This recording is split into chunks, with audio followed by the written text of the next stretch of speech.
Hello. Yes बेटा, मेरी आवाज क्लियर आ रही है? प्लीज बताओ।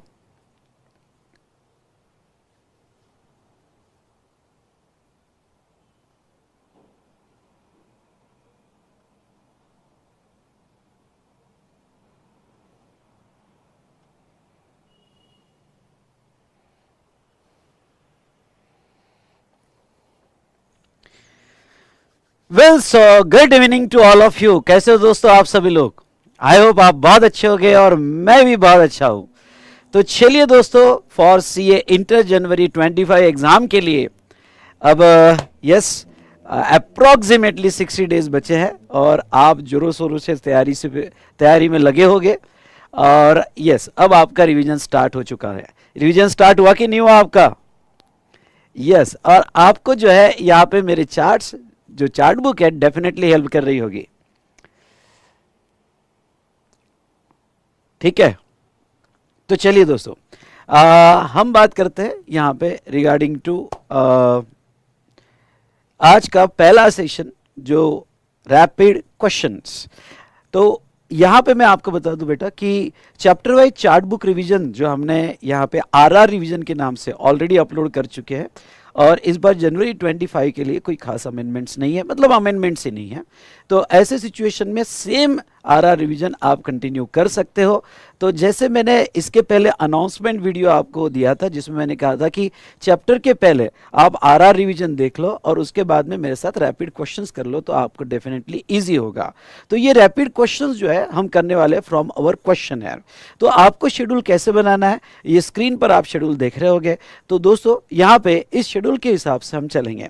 अगर आप यहाँ पे देखते हो जीएसटी रैपिड क्वेश्चन सेशन, तो हमारा आज से ये सेशन स्टार्ट हो रहा है, जो 1 to 1.5 आवर्स ये डिस्कशन डेली बेसिस पे रहेगा। और इसका एक टाइम स्लॉट रखो, और ये टाइम स्लॉट इवनिंग जो है, इवनिंग 6 to 7 या 7:30 तक ये सेशन चलेगा। सो दोस्तों, यहाँ पे मैं आपको ये बता दूं कि यस, इस सेशन में हम क्या करने वाले हैं।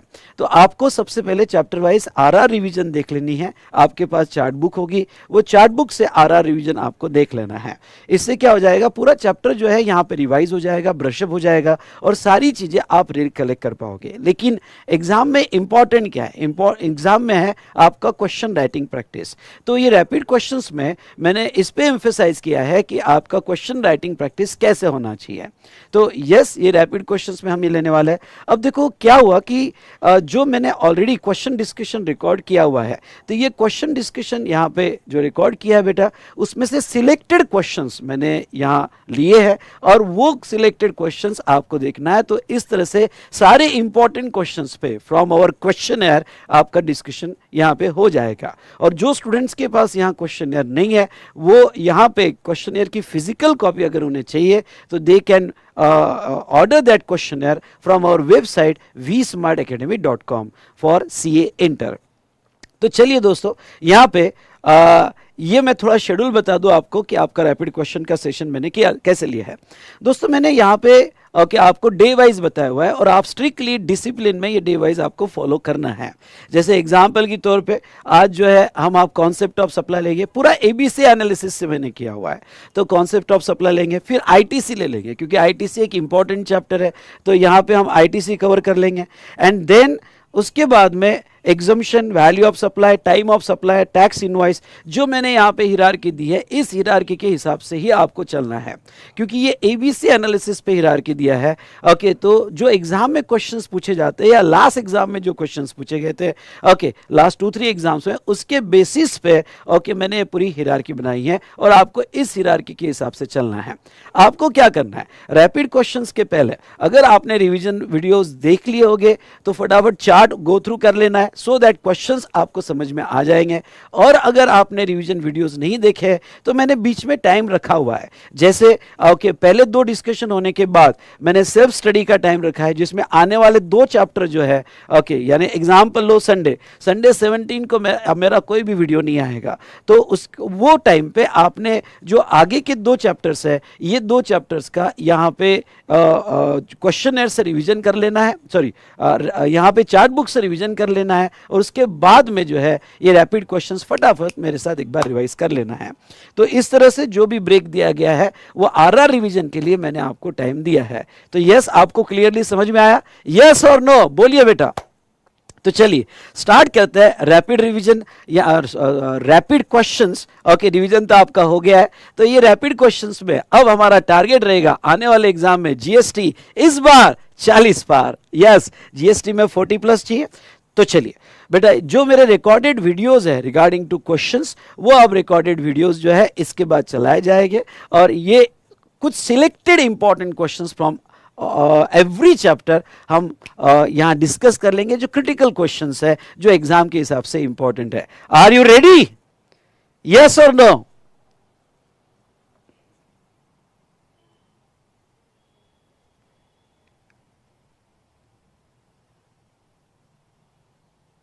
Very good.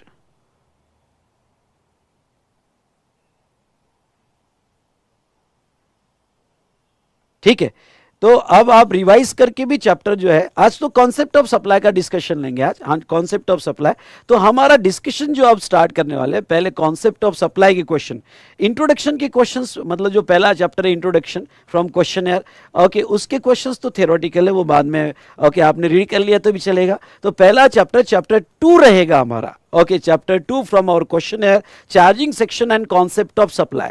तो आपके पास अगर क्वेश्चनर होगा तो चैप्टर 2 ओपन करना क्वेश्चनर से, और यहां पे उसमें कॉन्सेप्ट ऑफ सप्लाई हम यहां पे देखेंगे। ठीक है, POT mean point of taxation यानी TOS. POT means point of taxation, that is TOS. Okay, तो चलिए स्टार्ट करते हैं बेटा। यहां पे अब जो मेरे रिकॉर्डेड क्वेश्चंस है वो आप देखोगे। ठीक है,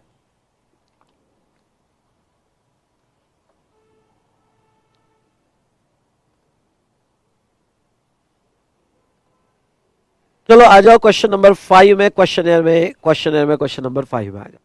चलो ये क्या कहता है यहां पे देखते हैं।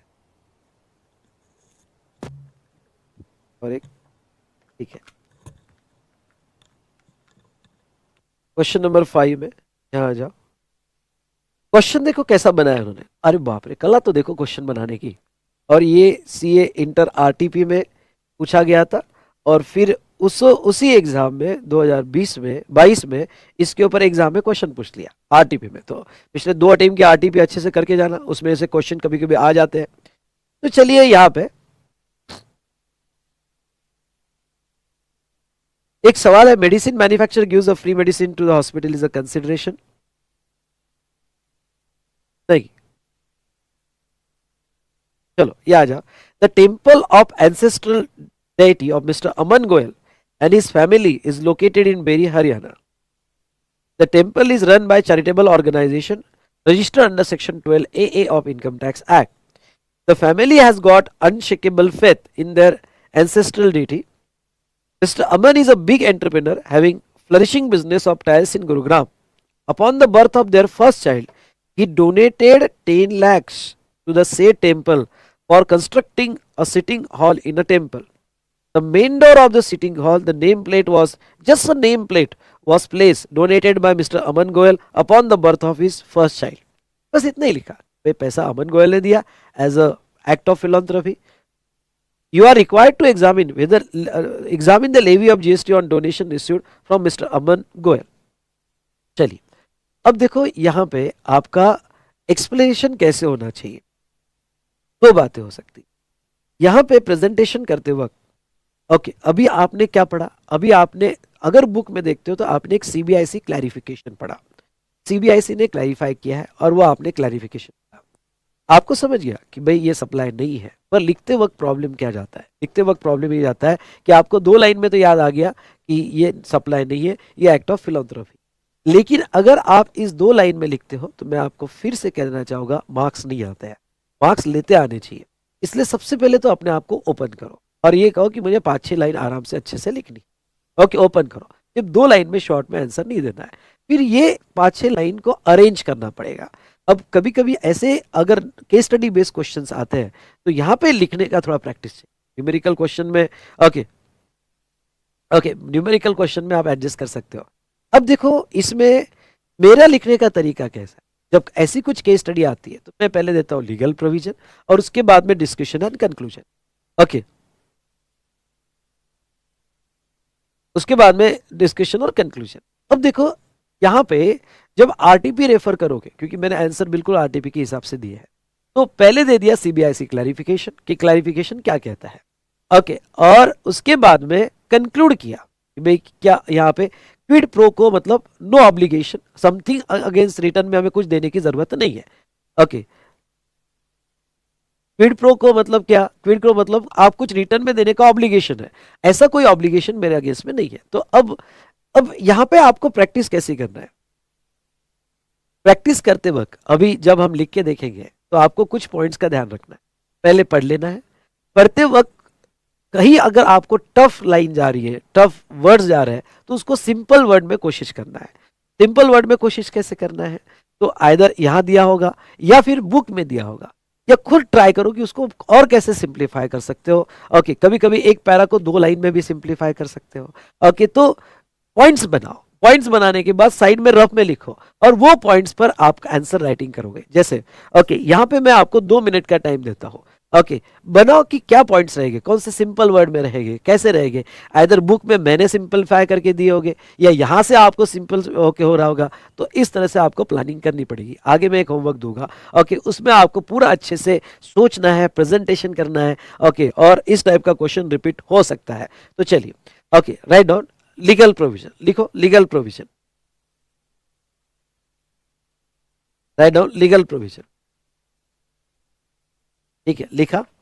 लीगल प्रोविजन में जहां तक है, अब इन्होंने सीबीआईसी क्लैरिफिकेशन चालू किया, अब मेरा तरीका अलग है, मैं सीबीआईसी क्लैरिफिकेशन पे आऊंगा, लेकिन जो है मैं पहले तो लिखूंगा। पहले लिखो पहला पॉइंट, मेरे हिसाब से पहला पॉइंट क्या होना चाहिए, आप ऐसा भी चालू कर सकते हो, कोई दिक्कत नहीं, पर पहला पॉइंट होना चाहिए the activity is treated as supply. देखो, the activity is treated as supply,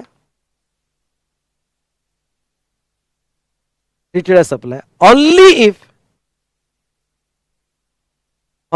if it is provided for a consideration, underline, it is provided for a consideration, for word important hai, it is provided for a consideration in the course of business, in the course of business।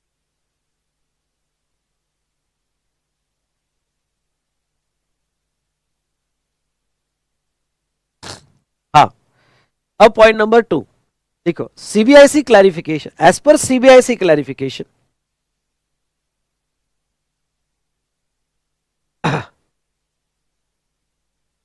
अब देखो कैसे simple करना। अगर कोई student ये सोच रहा होगा कि मैं direct name plate with similar acknowledgement इस प्लेस इन द, टफ होगी चीजें। अगर ऐसे लिखने जाओगे तो कुछ लर्न होगा, कुछ वर्ड्स भूल जाएंगे, और आपके दिमाग में क्या है, ओके मैं ऐसा कैसा लिखूंगा तभी मार्क्स आएंगे, नहीं भाई नहीं। ओके, देखो चीजों को कैसे सिंपल करना। ओके, आप ऐसे भी लिख, अब देखो नेम प्लेट और similar acknowledgement is place in the premises of religious institution displaying donors name, मुश्किल जाती है याद रखने में। एज पर सीबीआईसी क्लैरिफिकेशन, देखो सिंपल वे में कैसा करना, और ये प्रैक्टिस आपको करनी पड़ेगी। सीबीआईसी क्लैरिफिकेशन लिखो, if name plate of donor, if name plate of donor is use, बहुत ही सिंपल वे में मैंने कर दिया, if name plate of donor is use in the premises, in the premises just as an expression of gratitude, just as an expression of gratitude, हाँ ये word आने चाहिए, ये वर्ड वो देखेंगे, बाकी ठीक है, बाकी फालतू वर्ड तुमने हटा भी दिए, सिंपल वर्ड में कर दिया, पर उनको ये वर्ड चाहिए और उसको अंडरलाइन भी चाहिए, expression of gratitude and public recognisation of donors act of philanthropy, ये लाइन लर्न करनी पड़ेगी। Expression of gratitude and public recognisation of donors act of philanthropy,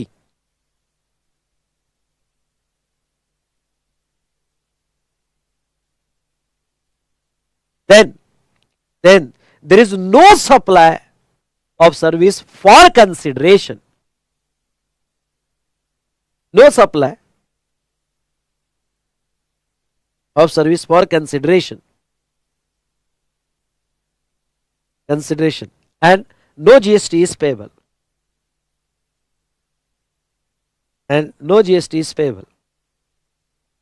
अब समझ लो यहां पे आपको सीबीआईसी क्लैरिफिकेशन याद नहीं आ रहा है तो एज पर जीएसटी लॉ भी लिख सकते हो। Okay, as per GST law भी लिख सकते हो। नहीं याद आ रहा है तो, सेक्शन याद नहीं आ रहा है तो कोई प्रॉब्लम नहीं, as per provision of GST भी लिख सकते हो। अब सेकंड लाइन सोचो, थोड़ा सोचो, जितना आप सिंथेसाइज करोगे उतना कॉन्सेप्ट एब्जॉर्ब होगा। सेकंड लाइन में इन्होंने क्या दिया हुआ है, but if condition is that displaying the name is not aim to giving publicity to the donor और टू एडवर्टाइज और प्रमोट हिज बिजनेस। ओके, अब वो क्या कह रहे हैं कि जस्ट एक्ट ऑफ फिलॉन्थ्रोपी है। दूसरे लाइन में वो लिखा कि बस कंडीशन ये है कि वो प्रमोटर डोनर को प्रमोट नहीं करना चाहिए। ये लाइन लिखो तो अच्छी बात है, नहीं लिखो छोड़ दिया तो भी कोई प्रॉब्लम नहीं। तुमने जो लिखना था, जो इवैल्यूएटर को चाहिए, क्या चाहिए इवैल्यूएटर को, ये जो है क्लैरिफिकेशन, दैट्स ऑल। और वो पहली लाइन सप्लाई फॉर कंसिडरेशन वो लिख दी, इनफ है। नेक्स्ट लाइन में वो लिखा है कि one of the condition is that the aim of the name plate is not to promote the donor. तो ठीक है, here recipient of donation or gift has no obligation to do anything that is supply of services। हाँ, ये point भी आपको लिखना है तो लिख सकते हो। ओके, पर इसका अब इतना इंपॉर्टेंस नहीं बचा हमने पहले पैराग्राफ में लिखने के बाद। और ये सारी चीजें आपको समझती है बार बार पढ़ने से, क्या लिखना चाहिए क्या नहीं लिखना चाहिए, कौन से पॉइंट्स आना चाहिए, कौन से वर्ड्स आना चाहिए। ओके, ये तो आप ये पॉइंट लिख लो, तीसरा वाला। Here the recipient of donation, Here the recipient of donation or gift has no obligation, ये वर्ड अगर दिख गया तो और अच्छी बात है। Has no obligation मतलब quid pro quo, कोई ऑब्लिगेशन नहीं है, quid pro quo to do anything, to do anything,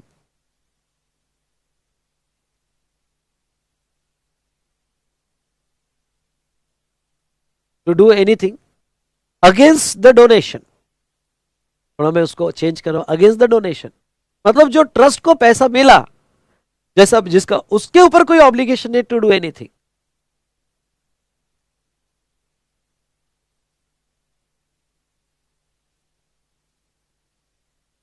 अब आ जाओ डिस्कशन एंड कंक्लूजन। अब आ जाओ next title, discussion and conclusion. Yes, बहुत अच्छी बात है, मुझे शेयर किया, अच्छा लिखा बेटा गोपाल, बहुत अच्छा लिखा आप, ऐसा भी चलेगा। डिस्कशन एंड कंक्लूजन देखो, in given case payment made to charitable organisation, payment made to charitable organisation has a character of gift और donation.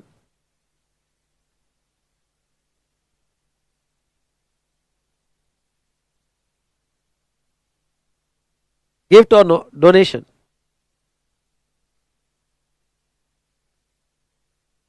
as there is no intention to promote the business activity. Second point, as there is no intention to promote business activity of the donor, as there is no intention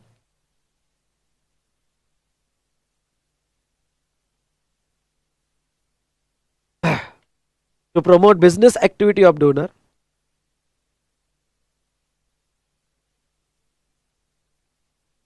the purpose is only a philanthropic, purpose is only the philanthropic, hence no GST is payable, hence no GST is payable। ठीक है, चलिए अब आ जाओ question number 10 पे, अब आ जाओ question number 10 पे। चलिए, अच्छा केस स्टडी है, यहां पे समझने की कोशिश करते। ओके, और ये राइटिंग प्रैक्टिस में भी लेते हैं। Saheb sells a air conditioner dealer in Janakpuri Delhi need 4 air conditioner for his newly constructed house in Safdarjung enclave. भाई वो डीलर है एयर कंडीशनर का और 4 एसी उसके न्यूली कंस्ट्रक्टेड हाउस को चाहिए। Therefore he transfer 4 air conditioner on which ITC already been availed by it, जिसका ITC वो ले चुका है, from it stock for the said purpose examine whether the said activity amounts to supply under section 7 of IGST act. पहले पूछा कि उसने अपने स्टॉक के एसी दिए तो क्या वो सप्लाई बोला जाएगा। दूसरा, further a Janakpuri resident Akash approach Sahib sales, he sold an air conditioner. एक जनकपुरी का रेसिडेंट था और वो साहिब सेल के पास आया। He sold air conditioner to Sahib sales 5000। Akash had bought the said air conditioner 6 months before for his residence. उसके रेसिडेंस के लिए उसने अपना पर्सनल गुड्स बेचा। किसको बेचा उसने अपना पर्सनल गुड्स? ओके, यहाँ पे साहिब सेल्स को, जो उसने खरीदा था पर्सनल पर्पस के लिए, जिसका आईटीसी नहीं लिया था। The sale of air conditioner by Akash to Sahib sales amount to supply. देखो, दो अलग केस स्टडी है और ये आरटीपी 2018 में ये क्वेश्चन पूछा गया था। पहली केस स्टडी में आपने अपना स्टॉक ट्रांसफर किया। अगर आपने अपना स्टॉक ट्रांसफर किया तो वो सिचुएशन में, ध्यान से सुनिएगा, ओके, वो सिचुएशन में जहां तक देखा जाए तो आईटीसी लिया होगा और फ्री परमानेंटली शिफ्ट कर दिया होगा तो उसके ऊपर जीएसटी आता है। आज भी लोग क्या करते हैं, लोग कहते हैं कि बिजनेस के नाम पे ले लो, घर पे यूज करेंगे। प्रिंसिपली बिजनेस के नाम पे लिया, आईटीसी ले लिया और घर पे यूज करेंगे तो वो केस में जीएसटी देना पड़ता है। ओके, जो भी गुड्स आपने घर पे शिफ्ट कर दिया। ये तो बात पहली हुई। दूसरी बात, आकाश ने अपना पर्सनल गुड्स बेचा फॉर कंसिडरेशन, फ्री नहीं दिया, 5000 रुपए में बेचा। ऐसे केस में सेल तो है, पर क्या आकाश का sale in the course of business है अंडर सेक्शन 71A? तो यहां पे हमें 71A और 71C दोनों यूज करना है। पहले केस में 71C यूज करना है और दूसरे केस में 71A यूज करना है और फिर उसके बेस पर आंसर देना है। चलिए, ये आंसर तो मैंने नोट्स में यहां पे दिया, लेकिन मैं कुछ तरीके आपको समझाना चाहूंगा। और क्या तरीके हैं? ओके, देखो, ये तो नोट्स का आंसर है, ये तो आप पढ़ सकते हैं, आपके पास ऑलरेडी है। ओके, दूसरा, अलग वे में भी कैसे लिख सकते हैं। ओके, जरूरी नहीं कि ऐसा ही लिखना चाहिए, अलग वे में भी कैसे लिख सकते हैं। समझ लो आपको सेक्शंस याद नहीं आ रहे, आपको क्लॉजेस याद नहीं आ रहे, तो फिर इसको कैसे लिखना? तो चलो लिखो यहाँ पे। तो हमारे क्वेश्चनर बुक में आओ, तो मैं आपको ये समझाऊंगा और ये कॉन्फिडेंस दूंगा कि आप अलग अलग वे में अपने ओन वर्ड्स में कैसे लिख सकते हो। जरूरी नहीं कि आप इस शब्दों के जंजाल में फंस जाओ। चलो लिखो यहाँ पे, इसका आंसर लिखो। समझ लो आपको कोई सेक्शन याद नहीं आ रहे तो प्रेजेंटेशन क्या, समझ लो आपको ऐसा प्रेजेंटेशन नहीं करना है, लीगल प्रोविजन, डिस्कशन और कंक्लूजन, तो फिर कैसे लिखना चाहिए जहां अच्छे मार्क्स आए। चलो यहां पे लिखो। अब मुझे सेक्शन ही याद नहीं आ रहा है तो लिखो, as per provision of GST law,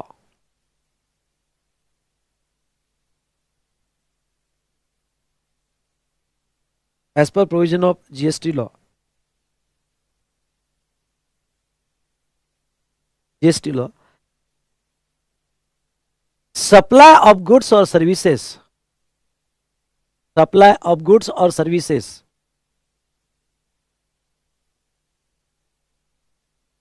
goods और सर्विसेज मेड और agreed to be made, made और agreed to be made, made और agreed to be made for consideration, for consideration in the course or furtherance of business.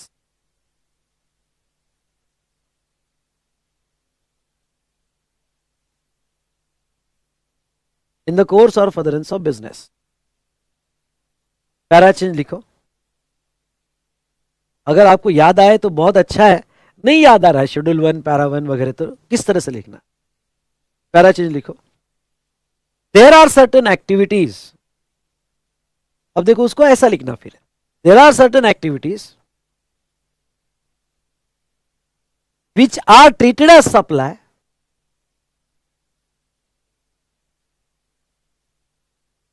which are treated as supply even though carried out without consideration. ये wording बहुत important है, even though carried out without consideration, even though carried out without consideration, without consideration, उसमें consideration, full stop. One of the activity is, one of the activity is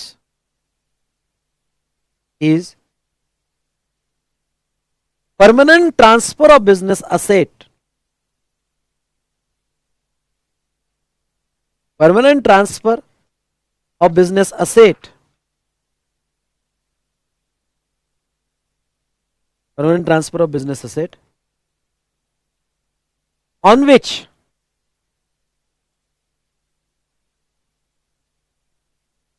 ITC has been availed, on which ITC has been availed. देखो ये answer इतना बढ़िया है ना, कोई section का reference नहीं है, कोई क्लॉज का रेफरेंस नहीं है. रेफरेंस करो तो आपका आंसर इफेक्टिव दिखता है, नो डाउट करना चाहिए, पर नहीं भी याद आ रहा है तो भी प्रेजेंटेशन देखना, मजा आएगा आपको. ओके मुझे नहीं याद आ रहा है शेड्यूल 1 पैरा 1, तो there are certain activities which are treated as supply even though carried out without consideration. ठीक है नो, अब लिखो, कोई मुझे टाइटल नहीं देना, ना लीगल प्रोविजन, ना डिस्कशन, ना कंक्लूजन. अब नीचे लिखो, in given case Saheb sales in given case Saib Sales has permanently transferred 4 AC, has permanently transferred 4 AC to his newly constructed house, to his newly constructed house on which ITC has already been taken, on which ITC has already been taken, already been taken. So it would amounts to supply, it would amounts to supply, and GST is payable.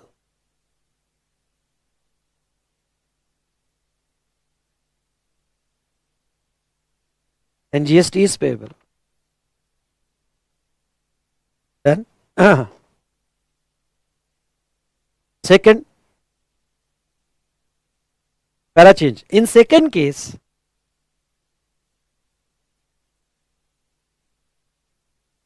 even though Akash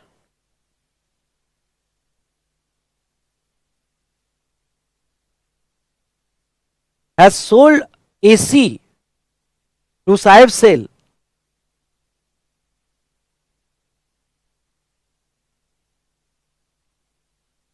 has sold AC to Saib Sale. एक काम करना, has sold personal AC करना. Even though Akash has sold personal AC to Saib Sales, it would not be in the course of business. It would not be in the course of business. It would not be in the course of business. Business and not treated as supply. Not treated as supply. And no GST is payable. No GST is payable. समझ लो, आपको अगर question select करना है कि sir exam के पहले कौन से क्वेश्चंस पढ़ के जाना चाहिए, तो उसमें का ये एक क्वेश्चन है, इसको सिलेक्ट करना. उसके बाद में क्वेश्चन नंबर 6 है नेम प्लेट वाला, उसको सिलेक्ट करना. 5 या 6 दोनों में से कोई भी एक सेक्शन क्वेश्चन सिलेक्ट कर लेना जो एग्जाम के पहले आपने पढ़ के जाना चाहिए. यानी पहले 10 क्वेश्चन में के ये 2 क्वेश्चन है जो आपने पढ़ के जाने चाहिए एग्जाम के पहले, 6 और क्वेश्चन नंबर 10. डन? यस और नो? भाई साहब बोलो. क्वेश्चन नंबर 11 पे आओ. चलो क्वेश्चन नंबर 11 पे आओ. आ गए सभी? अगर आप क्वेश्चन नंबर 11 पे आते हो तो यहां पे देखो, Damodar private limited registered in Delhi. आपके स्टडी मैट में ये क्वेश्चन है, न्यू स्टडी मैट जो उसमें क्वेश्चन है. Registered in Delhi is planning to transfer some goods to his branch registered in West Bengal without any consideration so that goods can be sold from a branch. वो अपने ही branch को transfer कर रहा है without any consideration. The company believe that the transaction that will undertaken by it would not qualify as a supply as no consideration is involved. Ascertain whether the transfer of goods by Damodar Private Limited to its branch office would qualify as supply. पहली बात तो उसकी branch registered है और registered waste Bengal में है, और दामोदर जो है ये दिल्ली का है, तो दिल्ली से वेस्ट बंगाल जा रही है, तो ऐसे केस में यस सप्लाई बोला जाएगा। पर ये सीपीटी का एग्जाम थोड़ी है या फाउंडेशन का एग्जाम थोड़ी है कि यस और नो लिखना है, आपको प्रॉपर वे में लिखना है। ठीक है, आपको अगर यहाँ पे शेड्यूल 1 पैरा 2 याद आ रहा होगा तो वो लिखो, प्रॉपरली लिखो। 7(1)(c) नहीं भी याद आ रहा है पर शेड्यूल 1 पैरा 2 आ रहा है तो पहले प्रोविजंस लिखो। ओके, और अगर वो नहीं याद आ रहा है तो किस तरह से लिखना चाहिए, तो ये होमवर्क है, थोड़ा ट्राई करना। नहीं याद आ रहा है आपको तो किस तरह से लिखना चाहिए, तो देर आर सर्टन एक्टिविटीज, ध्यान सुनिएगा, there are certain activities treated as supply even though carried out without consideration. One of the activity is supply of goods or services to related person या distinct person. Supply of goods or service to related person or distinct person, okay, in the course of business shall be deemed to be supply. उसके base पर in given case a branch registered in West Bengal is a distinct person and supply stock transfer to such branch or transfer of goods to such branch would be treated as supply and liable to GST. ये try करना, हुआ करना मेरे साथ। चलो, very good. Now next आ जाओ, next question number 13 पे आ जाओ।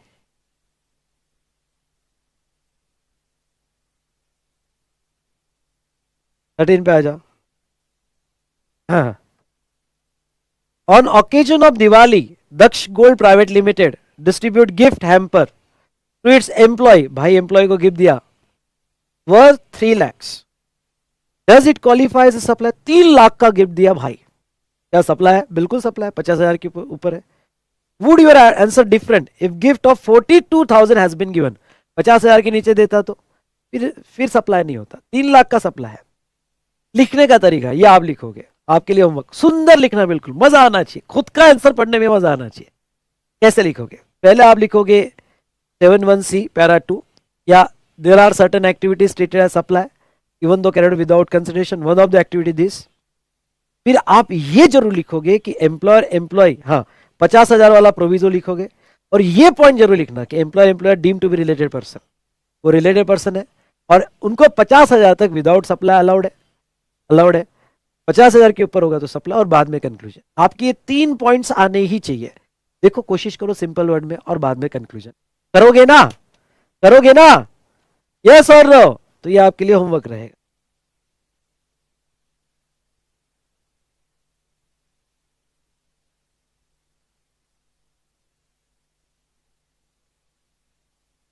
अरे बेटा, सेक्शन कोड करना है तो वो ऊपर दिया ना, एज पर दिस सेक्शन। अगर सेक्शन, छोटे बच्चे जैसा मत करो यार ऐसा प्लीज।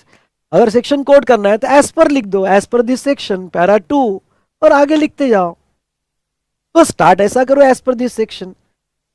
बिल्कुल छोटे बच्चे जैसा मत करो। हाँ, यहाँ पे अब मैच्योर्ड हो जाओ।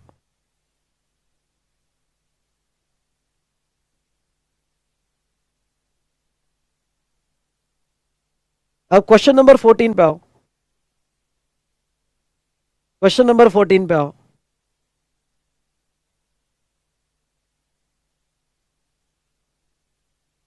मैं रिपीट नहीं करूंगा भाई, मेरे पास टाइम नहीं है। अगर आपको होमवर्क समझ में आता है तो ठीक, नहीं तो मैं रिपीट नहीं करूंगा। जो मैंने लिखवा है सुनना, लास्ट टाइम कह रहा हूं, जो मैंने लिखवा है वो होमवर्क नहीं, जो मैंने नहीं लिखवा है वो डिफॉल्ट होमवर्क। फालतू यार, मैं इसलिए तो ओके, अच्छा है मैं इंटर को ही पढ़ाता हूँ, फाउंडेशन को नहीं तो मेरा तो दिमाग खराब हो जाता था। ओके, छोटे, बिल्कुल छोटे बच्चे जैसा करते हो आप, ठीक है। यहाँ पे क्वेश्चन नंबर 14 में आ जाओ।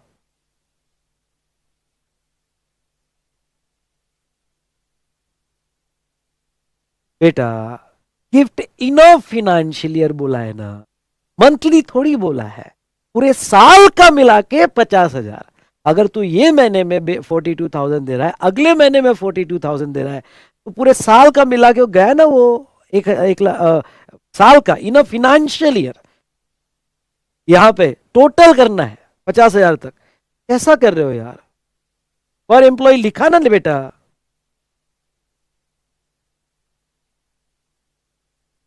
चलो अब आ जाओ। अब पहले पढ़ो फिर सवाल पूछो। बेतु के सवाल है, बिल्कुल जो समझा दिए उसके ऊपर सवाल है, एकदम बेतु के सवाल है। पढ़ो, आप खुद ही समझेगा आपको। चलो आ जाओ अब इस क्वेश्चन में जो स्टडी मैट में था और CA inter mock test paper October 23 में यह क्वेश्चन पूछा था।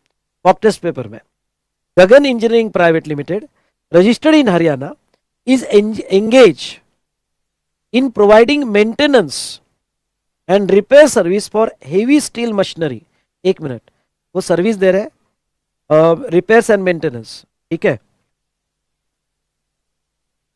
For carrying out repair work, Gagan engineering private limited send its container truck equip with like repair equipments.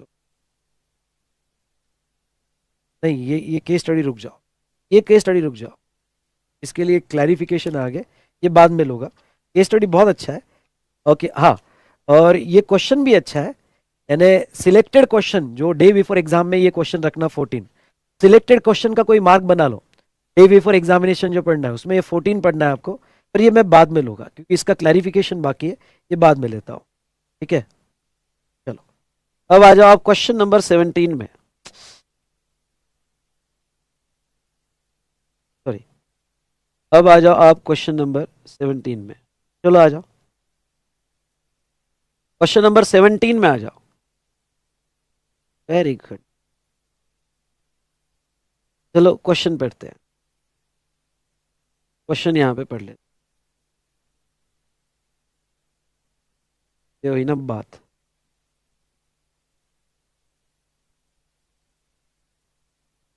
चाम limited registered under GST in the state of Jharkhand, manufacture cosmetic product and appointed Mr. Handsome।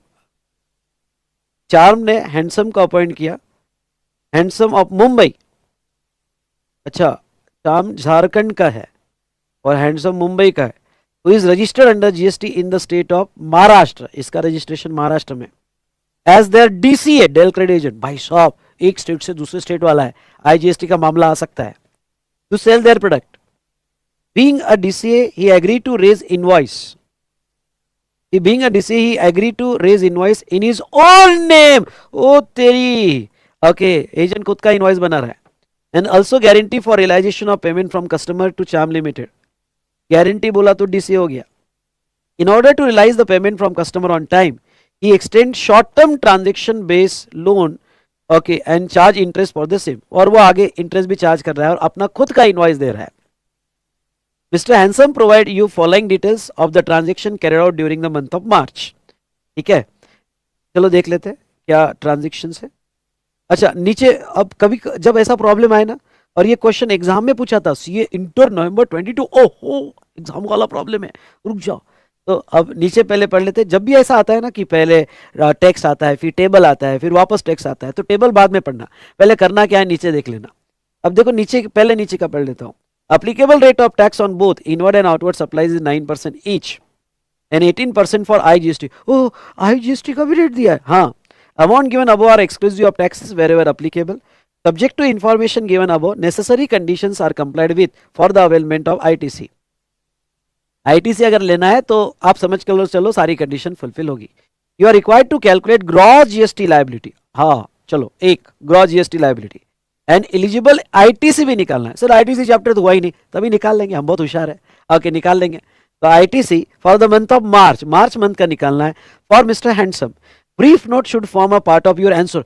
देखो भाई okay, आप समझते होगे कि आप calculation कर लोगे तो मार्क्स नहीं मिलेंगे, नोट्स कैसे लिखोगे, नोट्स ओके कैसे लिखोगे तब हम जाके मार्क्स देंगे, ओके मार्क्स देंगे। For the treatment of 1 to 5, एक एक ट्रीटमेंट का हमें ब्रीफ नोट चाहिए, एक एक ट्रीटमेंट का हमें ब्रीफ नोट चाहिए।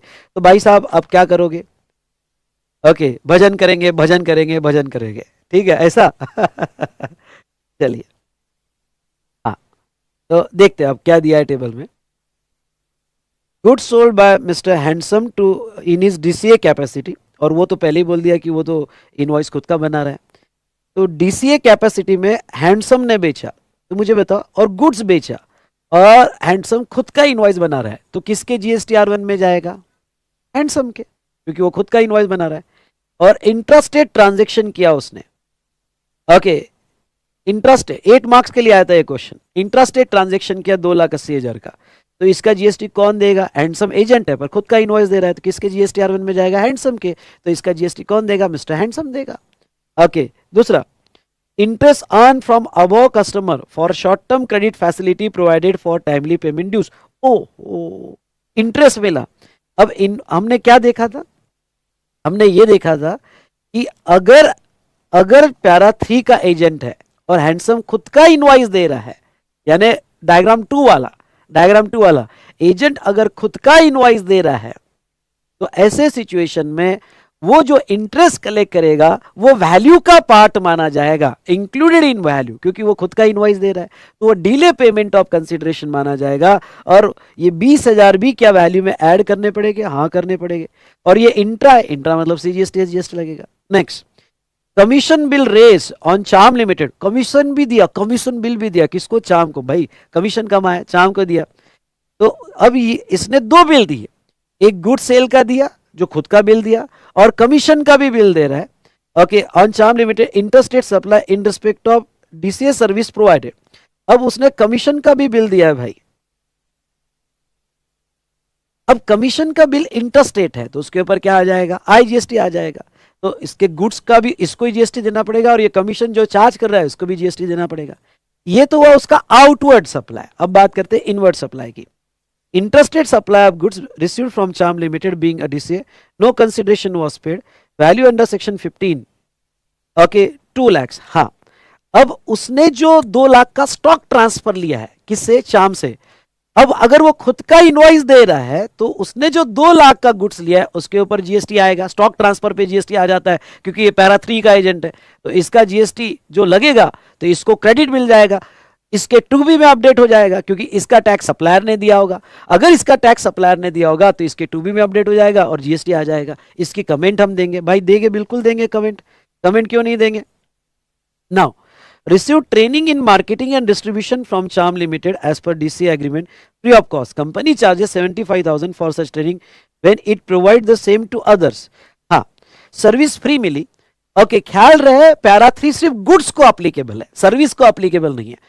इवन दो उसको सर्विस फ्री मिली, पर ये एजेंट है, ये कोई रिलेटेड पर्सन नहीं है, या ये जो है कोई डीडीपी नहीं है, ये सेपरेट एजेंट है। और एजेंट अगर सेपरेट होगा तो उसको पैरा 3 एप्लीकेबल होता है, और पैरा 3 सिर्फ गुड्स को एप्लीकेबल है, सर्विस को नहीं। इसलिए इवन दो चार्म्स लिमिटेड से सर्विस मिली, ओके, और ये एजेंट है, अगर ये पैरा 2 होता, रिलेटेड होता या डीडीपी होता तो हम सर्विस पे भी जीएसटी लगा देते और उसका क्रेडिट लेते। लेकिन जहां तक है ये पैरा 3 में आता है, ये जस्ट एजेंट है। अगर ये एजेंट है तो वो सिर्फ गुड्स के लिए स्टॉक ट्रांसफर पे जीएसटी आएगा, ये प्रोविजन सर्विस को एप्लीकेबल नहीं होगी। ये वाला पॉइंट समझा क्या? और अभी तक आपको जो भी मैंने बताया समझा होगा तो जोर से बोलो यस सर, समझ में आया। ओके, अब लिखना कैसे मैं बताऊंगा। ओके, और भाई ये एक प्रॉब्लम कर लो, आपके सारे कॉन्सेप्ट क्लियर। वो जाने दो रेगुलर बुक की थ्योरी, इसमें कवर हो जाएगा। ओके, मैं आपको कहूँ ना, आप मेरी चार्ट और चार्ट बुक्स देख लेना और क्वेश्चन यार सॉल्व कर लेना। 40 plus. Okay, done. Very good. देखो 8 मार्क का प्रॉब्लम कैसा इजी हो गया हमारा। 8 मार्क का प्रॉब्लम कैसा इजी हो गया। अब प्रेजेंटेशन देखेंगे। प्रेजेंटेशन तो मैं आपको सिखाऊंगा। अब देखो प्रेजेंटेशन का तरीका क्या, देखना, कभी आंसर देखना कैसे लिखा, एनालिसिस करना, थोड़ा रिसर्च करना कि भाई सही लिखा कि गलत। ओके, एक तरीका, पहली बात तो ख्याल रहे हमें जीएसटी कैलकुलेट करना है, और हमें क्लियर दिख रहा है कि हमें ईजीएसटी, एसजीएसटी और आईजीएसटी भी निकालना पड़ेगा। ओके, चलो डिसीजंस लेते, क्या क्या करना पड़ेगा। ऐसा सिर्फ पढ़ लिया हो गया, ऐसा थोड़ी होता है पढ़ाई। ओके, तो हमें 3 जीएसटी निकालना पड़ेगा और वैल्यू भी है उसकी। तो मुझे जो है मेनली यहाँ पे 4 कॉलम करने पड़ेंगे, पर्टिकुलर्स, वैल्यू और हमारे 3 जीएसटी। कई इंट्रा है, कई इंटरस्टेट सप्लाई है। ओके, तो ये टेबल ऐसे बनाना पड़ेगा। दूसरी बात मैं आपको ये बोल दूं कि ये जो टेबल बनाओगे और यहाँ पे वैल्यू आपने जीएसटी कैलकुलेट कर रहे हो, ठीक है। अब ये जो जीएसटी आप कैलकुलेट कर रहे हो, समझ रहे हो, तो ये जो आप अब निकालोगे, एक सीरियल नंबर का भी बनाना। सीरियल नंबर अच्छा दिखता है, 1 2 3, बहुत अच्छा प्रेजेंटेशन आता है आपका। ओके, तो उस तरह से ले लेना।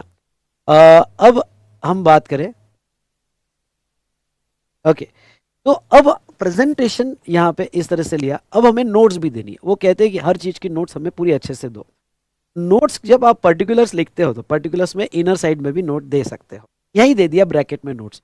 इसका फायदा क्या होता है? इसका फायदा ये होता है कि जब इवैल्यूएटर देखता है तो वहीं उसको नोट्स मिल गई तो वो खुश हो जाता है। अदरवाइज आप एक कॉलम बढ़ा दो, और एक कॉलम बढ़ा के यहाँ पे फिर रेफरेंस नोट दे दो, reference note 1, okay, reference note 2, okay, reference note 2, और ऐसे जो जो एलिमेंट हो गए, रेफरेंस नोट 3, और ये जो नोट है, ओके, ये नोट फिर टेबल जैसे खत्म होता है उसके नीचे एक एक चीज की नोट्स लिखो, तो यहाँ लिख दो या नीचे जो है उसमें लिखो, वो भी एक अच्छा तरीका है। ओके, तो दोनों तरीके यहाँ पे आप यूज कर सकते हैं। कभी कभी तो मैं ये भी तरीका यूज करता हूँ, इसके आगे रिमार्क बना लेता हूँ, लेकिन यहाँ ना टेबल बहुत बड़ा हो रहा है, बहुत बड़ा हो गया तो तीसरे पार्ट में रिमार्क बनाना थोड़ा और बहुत खिचड़ी हो जाती है, बहुत ज़्यादा यहाँ पे गड़बड़ हो जाती है। तो इसलिए तीसरे पार्ट में रिमार्क बनाने के बजाय आइदर आप यही ब्रैकेट में नोट्स लिख सकते हो, जो कैसे लिखना चाहिए मैं आपको समझाऊंगा। ओके, और ये नोट 1, नोट 2, नोट 3 जो है आप रेफर करके टेबल के नीचे लिख सकते हो। अब देखो यहाँ पे मेरे को एक चीज समझ में आ रही है, क्या समझ में आ रही है कि मुझे ग्रॉस उन्होंने क्या पूछा, मुझे मार्क्स कैसे सिक्योर करना है, कि भाई मुझे मार्क्स मैंने लिख दिया कैसे भी, ऐसा नहीं होता है। उन्होंने जो पूछा स्पेसिफिक वो मांगेंगे और वो आपको प्रेजेंट करना पड़ेगा भाई साहब। ओके, कोई टीचर थोड़ी रहेगा कि आपका पेपर चेक करेगा कि वो प्रिज्यूम करके चला, अरे ये तो मेरा स्टूडेंट है, जाने देना, थोड़ा प्रिज्यूम कर लेता। भाई ये जो सीए रहते हैं इनके पास सजेस्टेड आंसर होते हैं और उनके सजेस्टेड आंसर के हिसाब से वो आपको देखते हैं, टैली करते हैं और मार्क्स देते हैं। हाँ, जो पेपर चेकर होते हैं कोई यहाँ पे फैकल्टी थोड़ी होती है। तो ऐसे सिचुएशन में ओके, जितना आप ये सीखोगे कि जो स्पेसिफिक बोला गया वही लिखना चाहिए, तो भाई साहब आप ओके मार्क्स ले पाओगे। भलता अलता भलता कुछ भी लिखा और सही लिख के आयोगे और इधर उधर लिख के आयोगे तो भी फिर हाथ से मार्क्स जाते हैं और फिर आप कहते हो मार्क्स आते नहीं है। ओके, तो चलिए दोस्तों, यहाँ पे हम बात करेंगे और क्या बात करेंगे कि हमें उनको ये बताना है ग्रॉस जीएसटी लायबिलिटी बताना है। लायबिलिटी किसके ऊपर आती है, आउटवर्ड पे आती है। आउटवर्ड पे लायबिलिटी है तो मैं एक टेबल बना के उनको बताऊंगा कि ये मेरी ग्रॉस जीएसटी लायबिलिटी है, उसके रिमार्क लिखूंगा और रिमार्क लिख के अपने पॉइंट्स मैं अपने ओके नोट्स लिखूंगा और पहले ओके 8 में से 4 मार्क पक्के करूंगा, एक एक मार्क के लिए झगड़ना, एक एक मार्क के लिए झगड़ना। ओके, तो आउट ऑफ 8 4 मार्क्स क्लियर हो गया। जो मैं चीजें बता रहा हूँ सिर्फ आपको आईडीटी में नहीं, बाकी सारे सब्जेक्ट में बहुत काम आएगी, बहुत काम आएगी। एक एक मार्क के लिए यहाँ पे झगड़ेंगे। दूसरा मैं आपको ये बता दूं, यहाँ पे ध्यान से सुनिएगा, दूसरा मैं आपको ये बता दूं कि फिर उन्होंने कहा इनपुट टैक्स क्रेडिट बताओ, एलिजिबिलिटी ऑफ आईटीसी बताओ, तो ठीक है दूसरा टेबल आईटीसी का होगा जो आईटीसी है। अब इन्होंने नेट लाइबिलिटी नहीं पूछी है, इन्होंने दो ही पूछा था, हम दो ही बताएंगे। ज्यादा ओवर स्मार्ट नहीं होना, वी स्मार्ट होना। ओके, कुछ स्टूडेंट क्या करेंगे, ओके नेट लाइबिलिटी भी निकाल के देंगे, okay output tax let ITC फिर आईजीएसटी का क्रेडिट उसमें। ओके, कुछ स्टूडेंट ने तो ये इमेजिन भी कर लिया होगा, वो इमेजिन करके करोगे क्या, टाइम वेस्ट करोगे, वो पूछा ही नहीं है नेट लाइबिलिटी। समझा क्या, तो जोर से बोलो यस सर। समझा होगा तो फटाफट 1 टाइप करो भाई साहब। ओके, समझा होगा तो 1 टाइप करो फटाफट। ये हुई ना बात।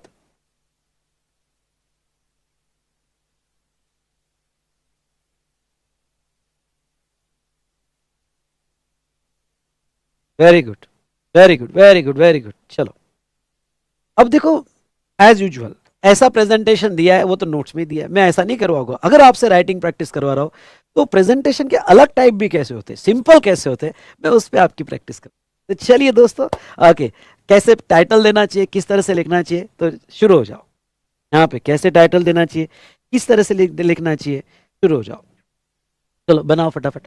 अब देखो मैं यहाँ कह दूँ जो मेरे साथ लाइव कनेक्टेड है उनको तो स्पेस मिल जाएगा, लेकिन बाद में जो ओडीपीडी में देखेंगे तो जब मैं कहूँ पॉज करके लिखो तो आपको लिखना है, मेरे साथ पॉज करके प्रैक्टिस आपको करना है। और जो लाइव के स्टूडेंट है वो तो मेरे साथ कर लेंगे, हाँ, पर जब मैं पॉज कहूँगा तो उतना पोर्शन लाइव वालों को ही रहेगा। ओके, जब मैं स्पेस दूंगा ओडीपीडी वालों को मैं उतना टाइम जो है सेव कर लूंगा, उतना टाइम करूंगा क्योंकि वो पॉज करके लिखेंगे। समझ में आया? नहीं नहीं, यहां पे नहीं होता जी, ये न्यूमेरिकल क्वेश्चंस है, ऐसा मत करना, ये न्यूमेरिकल क्वेश्चंस है।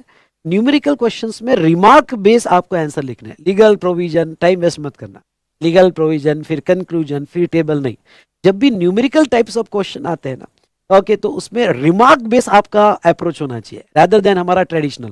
Traditional approach case study based questions में कि ओके राम ने शाम को एजेंट अपॉइंट किया, शाम ने आगे बेचा, वो केस स्टडी बेस्ड क्वेश्चन है, ये न्यूमेरिकल क्वेश्चन है। समझ में आया? और ये क्वेश्चन एलडीआर के लिए रखना, ये क्वेश्चन एलडीआर के लिए रखना, एलडीआर लास्ट डे रिवीजन, हाँ ये क्वेश्चन रखना। चलो अब शुरू हो जाओ, लिखो 1, लिखो 1, computation of gross GST liability. लिखते वक्त पूरा ध्यान, जैसे आप एग्जाम में लिख रहे हो। Computation of gross GST liability of mister handsome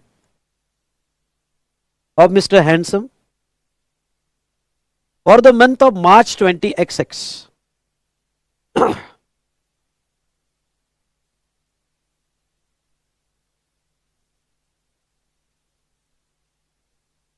For the month of March 20XX. Column कैसे बनाओगे? पहला, ओके, पहला सीरियल नंबर, छोटा सा स्पेस, सीरियल नंबर। दूसरा पर्टिकुलर्स, तीसरा मैं रेफरेंस नोट लूंगा। हाँ, ये रेफरेंस नोट लेना, मैं यहां नहीं लिखूंगा। ये तरीका तो ठीक है, दिया हुआ मैंने। दूसरा तरीका सिंपल वे में रेफरेंस नोट, और हम टेबल के नीचे रेफरेंस नोट लिखेंगे। रेफरेंस नोट, उसके बाद में लिखो टैक्सेबल वैल्यू। रेफरेंस नोट, उसके बाद में लिखो टैक्सेबल वैल्यू, टैक्सेबल वैल्यू। उसके बाद में यहां पे 3 कॉलम। अब कॉलम बनाते वक्त ना पहले आईजीएसटी लिखने का आदत लगा दो। क्यों बेटा? क्योंकि आपको नेट जीएसटी लायबिलिटी अगर निकालना पड़ा, मैं ये होमवर्क दूंगा आपको, और ये वैसे प्रॉब्लम में जरूरत नहीं, पर आपको होमवर्क दूंगा कि निकाल के बताओ। तो नेट जीएसटी लायबिलिटी में पहले आईजीएसटी चाहिए, क्योंकि आईजीएसटी का क्रेडिट आईजीएसटी में, बाद में सीजीएसटी और एसजीएसटी। इसलिए ये आदत ही लगा लेना कि पहला टेबल, अगर कहीं पे प्रॉब्लम में आईजीएसटी होगा, ओके, दिख रहा है कि आईजीएसटी के आइदर आउटवर्ड में एलिमेंट है या इनवर्ड में एलिमेंट है, दोनों में कहीं पे भी आईजीएसटी, तो एक आईजीएसटी का बना लेना। IGST in rupees, IGST in rupees, CGST in rupees, and SGST in rupees. IGST, CGST और SGST in rupees. Done. चलो, तो अब ये जो है यहां पे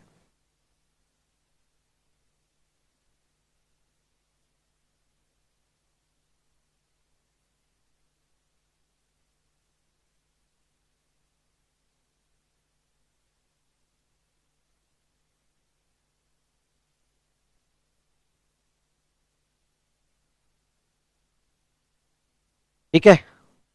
अब आपको सॉल्व करना है। आपको अब ये नोट नहीं लिखना है, आपको सीरियल नंबर में, ओके, सीरियल नंबर में आपको लिखना है।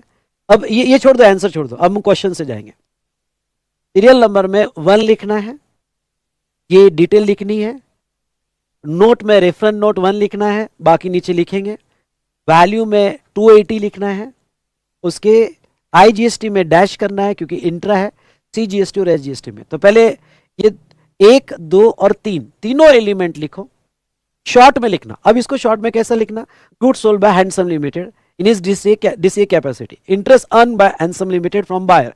इतना पूरा लिखना मत, टाइम वेस्ट मत करना। इंटरेस्ट अर्न, तीसरा थोड़ा कमीशन बिल रेज टू अचाम लिमिटेड, ओके, इस पे आईजीएसटी, तीनों लिखो और उसको रेफरेंस नोट 1, 2, 3 लिखो, वैल्यू में लिखो टोटल और सबके जीएसटी निकालो। आपको करना है, मैं पॉज कर रहा हूं, पॉज करके ये कंप्लीट करो, पॉज करके कंप्लीट। आंसर मत देखना, प्रेजेंटेशन हमारा अलग है,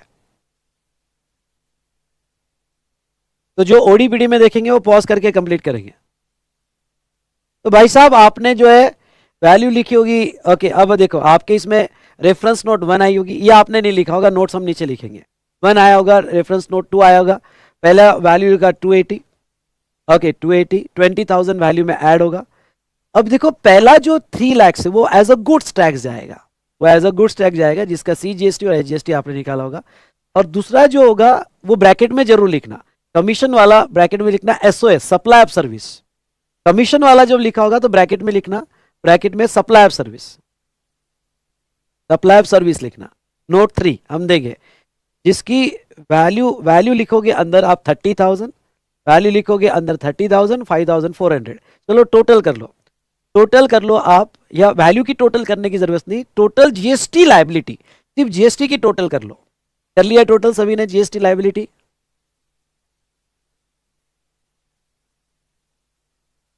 हाँ सर, ये इनर कॉलम में कैलकुलेशन बताया क्या? इनर कॉलम में अगर आपने वैल्यू यहां बता दी और यहां अगर आप @9% आपने ऐसा लिख दिया, समझ लो कि आपने लिख दिया @9%, ये @9% अगर लिख दिया होगा तो फिर ये आप बचा सकते हो, ये आपको फिर इनर में बताने की जरूरत नहीं है, ये इनर में बताने की जरूरत नहीं, क्योंकि ऊपर ही @9% लिख दिया। तो ये भी आदत लगा देना कि @18%, ओके, @9%, ये अगर आप आदत लगा दोगे तो आपके आसान हो जाएगा, आपको फिर ये इनर कैलकुलेशन करने की जरूरत नहीं, क्योंकि वैल्यू आपने बाहर लिख दी। ओके, बाहर लिख दी, ये इनर कैलकुलेशन करने की जरूरत नहीं है। डन। ओके, तो आप उसका नाम लिख दो ग्रॉस जीएसटी लायबिलिटी, जो, और इसको हाईलाइट कर देना, अंडरलाइन कर देना सेम पेन से, ग्रॉस जीएसटी लायबिलिटी आपकी निकल गई। डन। ये ग्रॉस जीएसटी लायबिलिटी निकलने के बाद अब नोट्स देंगे। पहली नोट्स हमने, ओके, गुड्स हैंडसम ने बेचा।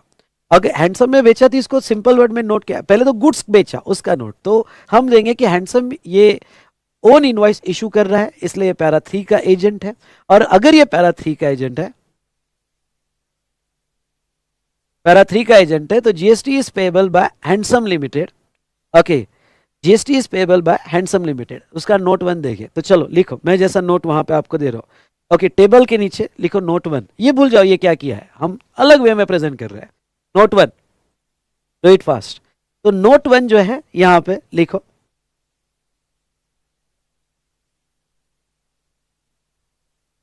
नोट 1 लिखो। हाँ, यहां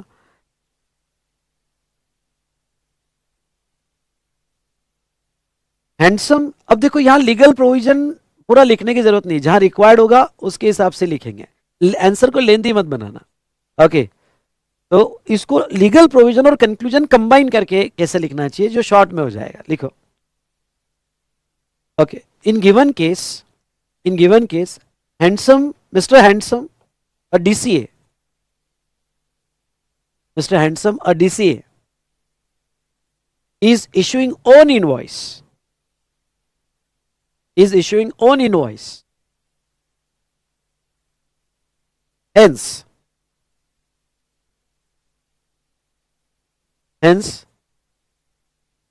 it fall under para 3,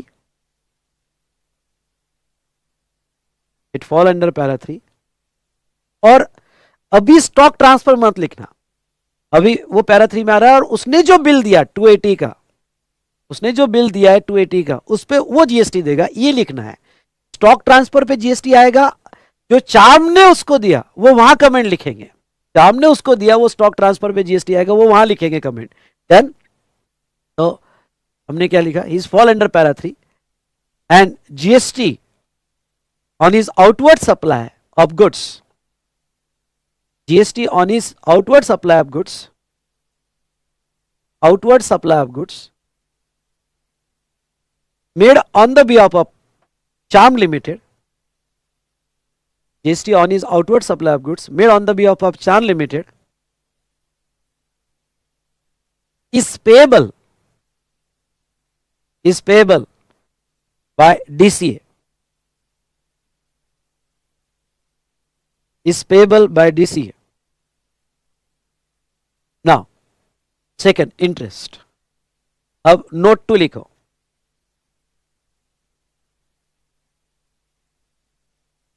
interest earn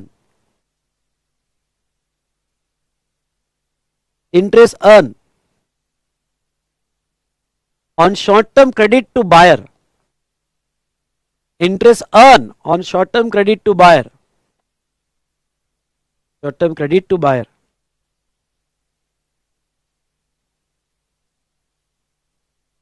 is related to supply, is related to supply under his own invoice, is related to supply under his own invoice,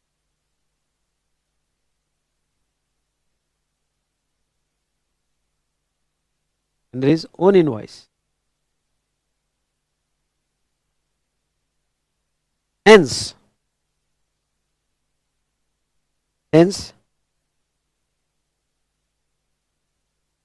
it will be treated as part of value of supply of goods, it will be treated as part of value of supply of goods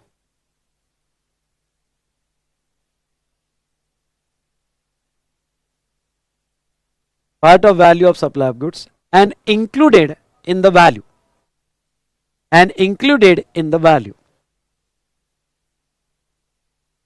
Third commission लिखो, commission charge for DCA service, commission charge for DCA service is an independent supply of service, independent supply of service by Mr. Handsome to Shyam Limited,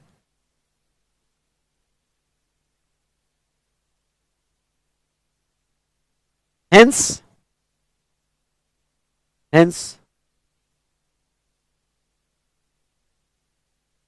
it also liable for payment of GST. It also liable for payment of GST. Done. Note खत्म. लेकिन थोड़ा अगर आप imagine करते हो कि अगर इसका इनवॉइस नहीं होता, imagination is very strong power. जो स्टूडेंट को ये जमती है उसके लिए तो भाई साहब पढ़ाई बहुत ही इंटरेस्टिंग होती है. अगर ये खुद का इनवॉइस नहीं देता, ये चाम का इनवॉइस देता, तो फिर ये प्रॉब्लम में क्या चेंज होता, तो ये प्रॉब्लम में 3 लाख पे जीएसटी नहीं आता. फिर ये 3 लाख का जीएसटी चाम लिमिटेड देता. हम सिर्फ 30,000 जो कमीशन चार्ज किया उस पर ही जीएसटी लगाते फॉर हैंडसम. ये जो मैंने कहा वो समझा क्या? सेकंड वाला पॉइंट. अगर होता तो उसकी बात कर रहा है. अगर होता तो सेकंड वाला पॉइंट समझा होगा तो 2 टाइप करो. अगर ये खुद का इनवॉइस नहीं देता, अगर ये प्रिंसिपल का इनवॉइस देता, तो ये फिर ऊपर का हट ही जाता, सिर्फ कमीशन पे जीएसटी आता. ये सेकंड वाला समझा क्या? और मतलब वो 280 पे हैंडसम जीएसटी नहीं देता, 20,000 भी ऐड नहीं होता, सिर्फ कमीशन पे आता. ठीक है. चाम लिमिटेड को टैक्स देना पड़ता. ठीक है. चलो अब यहां पे सेकंड टेबल बनाओ.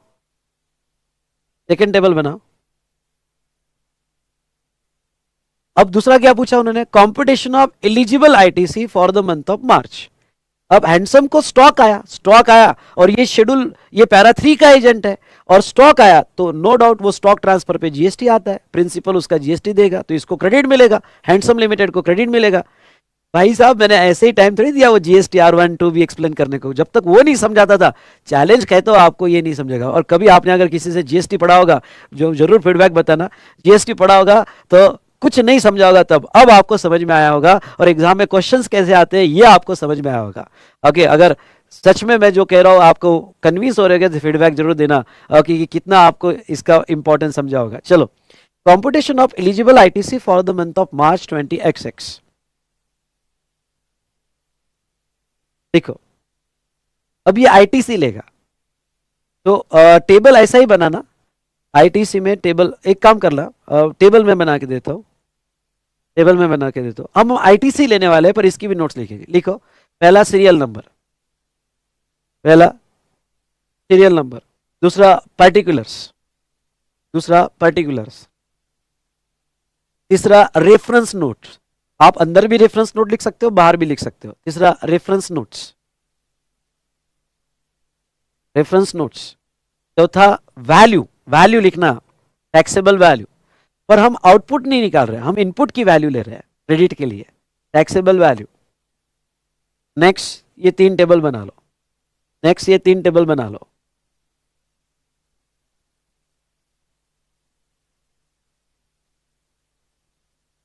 हाँ,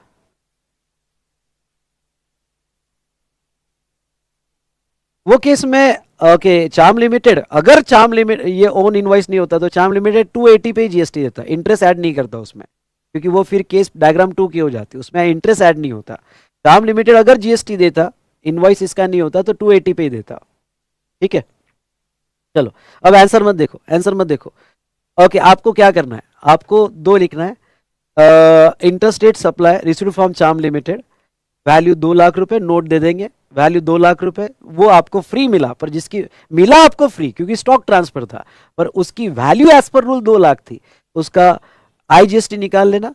सर्विस पे कुछ मत करना, क्योंकि पैरा 3 ओनली गुड्स को अप्लीकेबल है, सर्विस को अप्लीकेबल नहीं है। चलो ये यहां पे पॉज करके कंप्लीट करो, दोनों का बिना देखे कंप्लीट करो, फिर नोट्स लिखते हैं। तो आपके टोटल क्रेडिट कितना आया? इस पर तो टैक्स लगा होगा तो 36,000 आया होगा, और सर्विस पे टैक्स नहीं लगता है, सर्विस पे टैक्स नहीं लगता है। Very good. चलो नोट्स लिखो। टोटल आईटीसी अवेलेबल, लिखते वक्त पूरा ध्यान, आपको इतना आईटीसी मिलेगा। किसको? हैंडसम को, हैंडसम को आईटीसी मिलेगा। ठीक है, आईटीसी मिलेगा 36,000 का।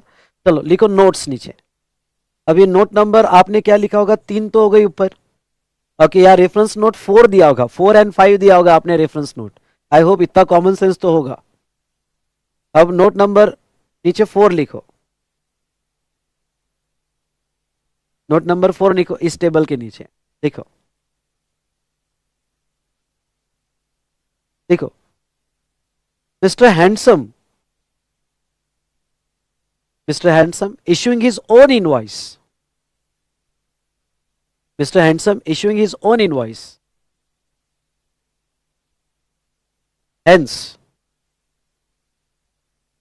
it fall under para 3 of schedule 1.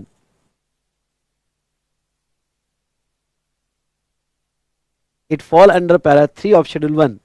और यहां पे ये इंपॉर्टेंट है जो अब मैं कह रहा हूं, para 3 of schedule 1 and supply of goods by principal to agent, and supply of goods by principal, that is Charm Limited. Supply of goods by principal, that is Charm Limited, to agent Mr. Handsome.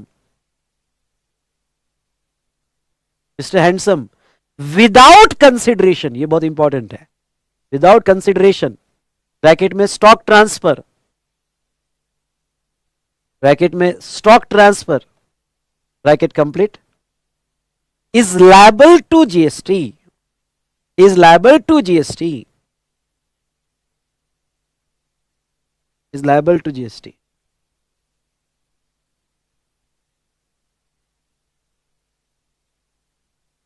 और note number 5 service से related लिखो।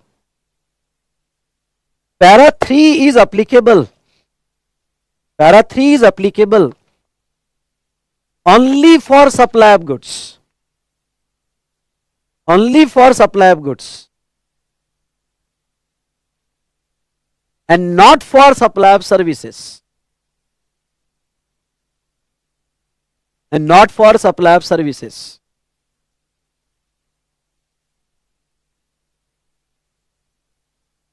Hence, free service to agent, free service to agent is not treated as supply, not treated as supply, and no GST is payable, no GST is payable. Done. Okay हो गया ना? Concept clarity के साथ आपका ये problem खत्म हुआ। अब मैं आपके लिए एक होमवर्क दूंगा, थोड़ा स्पेस छोड़ देना, होमवर्क दूंगा। कैलकुलेशन पूछा नहीं है पर मैं आपको पूछूंगा, calculation of net GST liability. तो आप कैसे लिखोगे? आप ऐसे लिखोगे, आउटपुट टैक्स ये, okay, output tax 5,400, 27,000 less ITC, ITC inner column में आईजीएसटी 36,000, सीजीएसटी नील, एसजीएसटी नील, और आईजीएसटी का क्रेडिट आईजीएसटी में बचा हुआ कोई भी रेशियो में सीजीएसटी और एसजीएसटी। कोशिश करना, ट्राई करना। ओके, सीजीएसटी का तो है नहीं, एसजीएसटी का तो है नहीं, सिर्फ आईजीएसटी का। करोगे ट्राई? ओके, ट्राई करोगे क्या? चलो डन। तो इस तरह से हमारा ये कॉन्सेप्ट खत्म हुआ। आप आ जाओ क्वेश्चन नंबर 19 में, आप आ जाओ क्वेश्चन नंबर 19 में।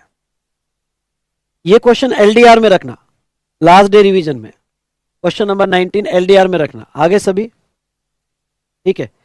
देखो, examine whether the activity of import service in following independent cases would amounts to supply under section 7।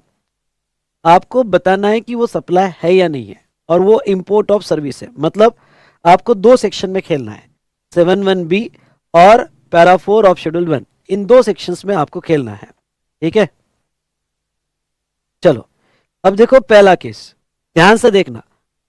Miss Shriniti Kaushik received a interior decoration service for her residence located in Bandra Mumbai.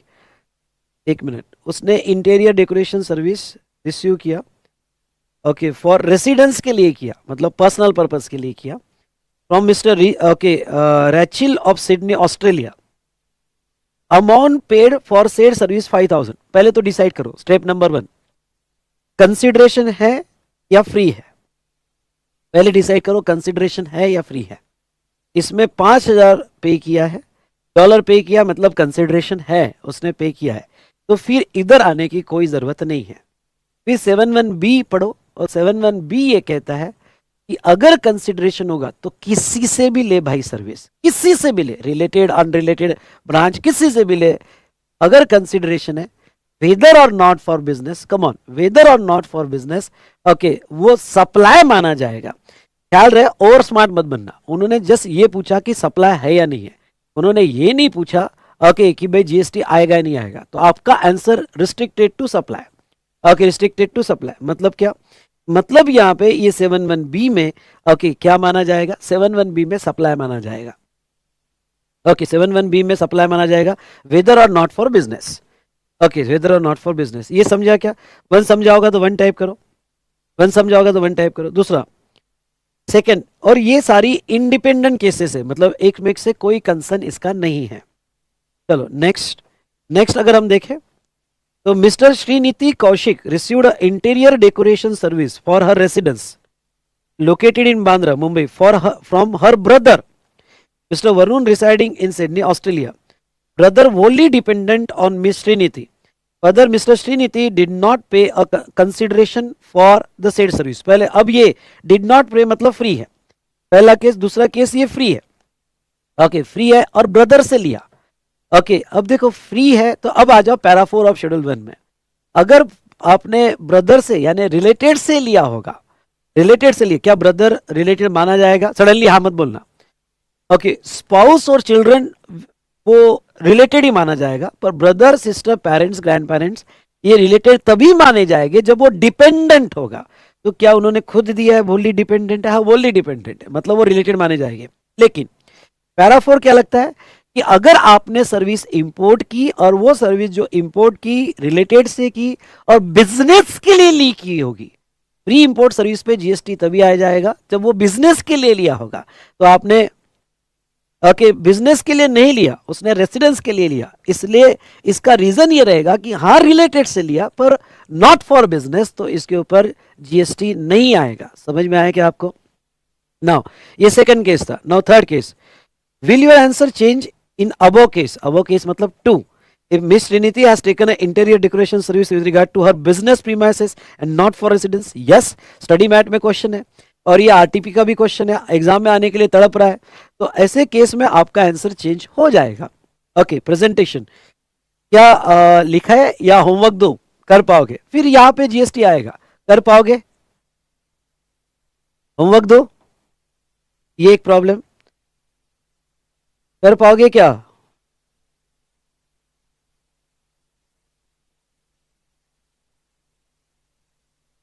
चलो तो खुद try करो, जितना कोशिश करोगे ना खुद ट्राई करने का उतना आपको हेल्प होगा। ओके ट्राई तो करो, नहीं डिपेंडेंसी अब अपने आप पे डालो। ओके मैं तो अच्छे अच्छे प्रॉब्लम मैं सॉल्व करवाऊंगा जो जरूरत है। ओके हम टाइम क्या कैसे मैनेज करेंगे, मेरी बात सुनना, हम टाइम कैसे मैनेज करेंगे, जो तुम कर सकते हो वो खुद ट्राई करो। ओके इमीडिएट क्लास के बाद, और कुछ जो प्रॉब्लम मुझे लगता है कि नहीं मैंने ही करवानी चाहिए वो हम सब, तो सो दैट हम पूरा पूरा क्वेश्चन कवर कर सके, ठीक है, पूरा क्वेश्चन कवर कर सके। वेरी गुड, तो ये आपने ट्राई करना है। अब आ जाओ आप क्वेश्चन नंबर 20 पे। क्वेश्चन नंबर 20 पे मैं आपको एक बात बोलूं क्या, अभी जो यहाँ पे CA final as well as CA inter दोनों इस बार ऑल इंडिया रैंक 1 जो है, तो all India rank 1 final as well as inter जो है जिन्होंने जीएसटी मेरे से किया था, तो अभी जो इंटर का रैंक 1 था, उनका जो यहाँ पे ना, सच में कहूँ ना, उसका बिल्कुल ये क्लियर फीडबैक था कि सर जब आप पढ़ाते थे और क्वेश्चन सॉल्व करते थे तो मैं आपका आंसर नहीं सुनता था। ओके, मैं जो है पॉज कर देता था और मैं मेरे हिसाब से सॉल्व करता था और फिर सुनता था कि मैं राइट हूँ या नहीं हूँ। उसको बहुत अच्छा स्कोर आया ओके यहाँ पे टैक्स में। तो इन शॉर्ट मैं आपको बस इतना ही कहना चाहूँगा कि यहाँ पे कोशिश करो जितना सेल्फ करोगे, क्योंकि मैं आपको गाइड कर सकता हूँ, आपका आंसर नहीं लिख सकता, इसलिए कोशिश करो। ठीक है, yes, very good. Question number 20 में आओ।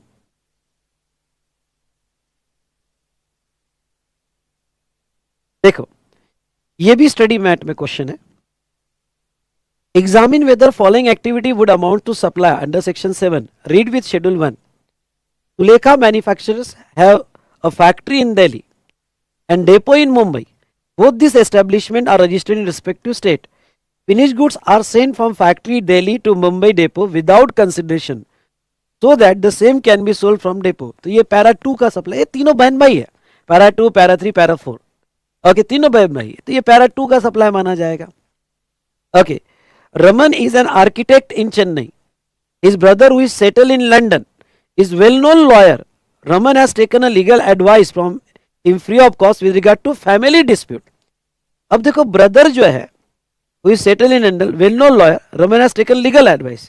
अगर हम ये एज्यूम करें कि उसका ब्रदर डिपेंडेंट है, एजम्पशन पे, अगर पर यहां तक जब खुद बोल रहे हैं कि वेल नोन लॉयर है तो फाइनेंशियली डिपेंडेंट तो नहीं होना चाहिए।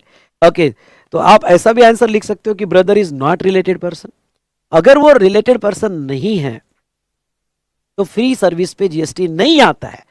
फ्री सर्विस पे जीएसटी तभी आता है अगर वो रिलेटेड होगा और ओन एस्टेब्लिशमेंट होगा। अगर वो फ्री सर्विस है तो उसके ऊपर जीएसटी नहीं आता है। ठीक है, उसके बाद में next, would your answer be different in the above case? Raman has taken advice in respect of his business unit in Chennai. Okay, would your answer different in above case if Raman has taken advice in business unit in Chennai? अब देखो, business unit के लिए लिया, अब ये बहुत important है कि एजम्पशन क्या लेते हो। अगर आप एजम्पशन लेते हो कि वो डिपेंडेंट है, ओके, जैसे मैंने लिया नॉट ओनली और मेनली डिपेंडेंट, अगर नॉन ओनली और मेनली डिपेंडेंट नहीं है तो वो केस में वो रिलेटेड नहीं होगा।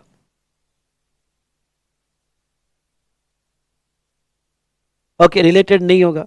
तो अगर वो रिलेटेड नहीं, अब ये 2 केस स्टडी मैं लिखा के दूंगा सो दैट आपको बहुत अच्छे से समझेगी। और ये भी एलडीआर में लेना, ये भी एलडीआर में लेना, आ सकता है क्वेश्चन एलडीआर में लेना। चलो, ओके, सो यहां पे स्टेप बाय स्टेप लिखते हैं। 2 तरीके हैं ओके लिखने के। एक तरीका क्या है, थोड़ा समझा देता हूं। केस 1 लिया, इसकी लीगल प्रोविजन, फिर उसका कंक्लूजन। केस 2 लिया, उसकी लीगल प्रोविजन, उसका कंक्लूजन। केस 3 लिया, पर इसमें क्या हो जाता है, कभी कभी फिर रिपीट करना पड़ता है लीगल प्रोविजन। ओके, अगर अलग अलग लिख रहे हो, इसलिए मैंने एक तरीका क्या बताया कि तीनों केस स्टडी में जो लीगल प्रोविजंस है सब एक साथ लिख लो कि हाँ, पहले इसमें मुझे ओके पहले तो ये बोलना पड़ेगा ये डीडीपी है, इसलिए सेक्शन 25 रेफर करना पड़ेगा। उसके बाद में आपको जो है ओके पैरा 2 रेफर करना पड़ेगा। तो इसका मतलब लीगल प्रोविजन लिखते वक्त मैं 25 और पैरा 2, डीडीपी और पैरा 2 लिखेंगे। फिर एक ऐसा लिख सकते हो। दूसरा, आप पैरा 7(1)(b) और पैरा 4 आपको लिखना पड़ेगा। तो ये 7(1) ओके 7(1)(b) और पैरा 4 और रिलेटेड का डिफरेंस लिखना पड़ेगा। तो ये केस स्टडी वाइज ओके यहाँ पे सॉल्व कर सकते हो। तो एक तरीका क्या है कि सारी लीगल प्रोविजंस लिख लो और उसके बाद में on the basis of our legal provision 1 2 3 ऐसे सॉल्व कर सकते हो ओके। या फिर इसके अलग लिखो, इसके अलग लिखो। तो मैंने इसमें आंसर में क्या किया, आंसर में पहला केस पैरा 2 पे टोटली अलग है, पर दूसरा बी और सी कॉमन ले लिया। तो इस तरह से भी आप प्रेजेंट कर सकते हो ओके। आपका प्रेजेंटेशन का तरीका ये भी हो सकता है ओके। चलो, अब लिखना कैसे, लिखते लिखते आपको समझेगा। चलो पैरा पहले तो ये लिखते हैं यहां पे। पहला केस ले लेते हैं। लिखो पहला case legal provision. Legal provision समझ लो, आपको नहीं याद आ रहा है, आपको नहीं याद आ रहा है, 2 मिनट के लिए आप ट्राई कर सकते हो कि डीडीपी के लिए क्या बोलना पड़ेगा। थोड़ा शब्दों के बाहर निकलो, खुद ट्राई करो डीडीपी के लिए क्या लिखना पड़ेगा हमको। सेक्शन में नहीं याद आ रहा है तो क्या लिखना पड़ेगा। यस, सिंपल वे में, बहुत सिंपल वे में, if a person having more than one registration, a person having more than one registration in a one state, in a same state or other state, then for each registration he shall be treated as DDP. shall be treated as DDP. चलो लिखो. अब मैं इसके बाद जब आपसे लिखवा होगा तो मैं नहीं बोलूंगा, अभी वर्ड्स को ध्यान रख लो सिंपल में कैसा लिखना. लिखो. ओके लिखो. एस नहीं याद आ रहा है section. As per provision of GST act, as per provision of GST act, GST Act, if a person having more than one registration या multiple registration, ऐसा भी लिख सकते हो. If a person having more than one registration or multiple registration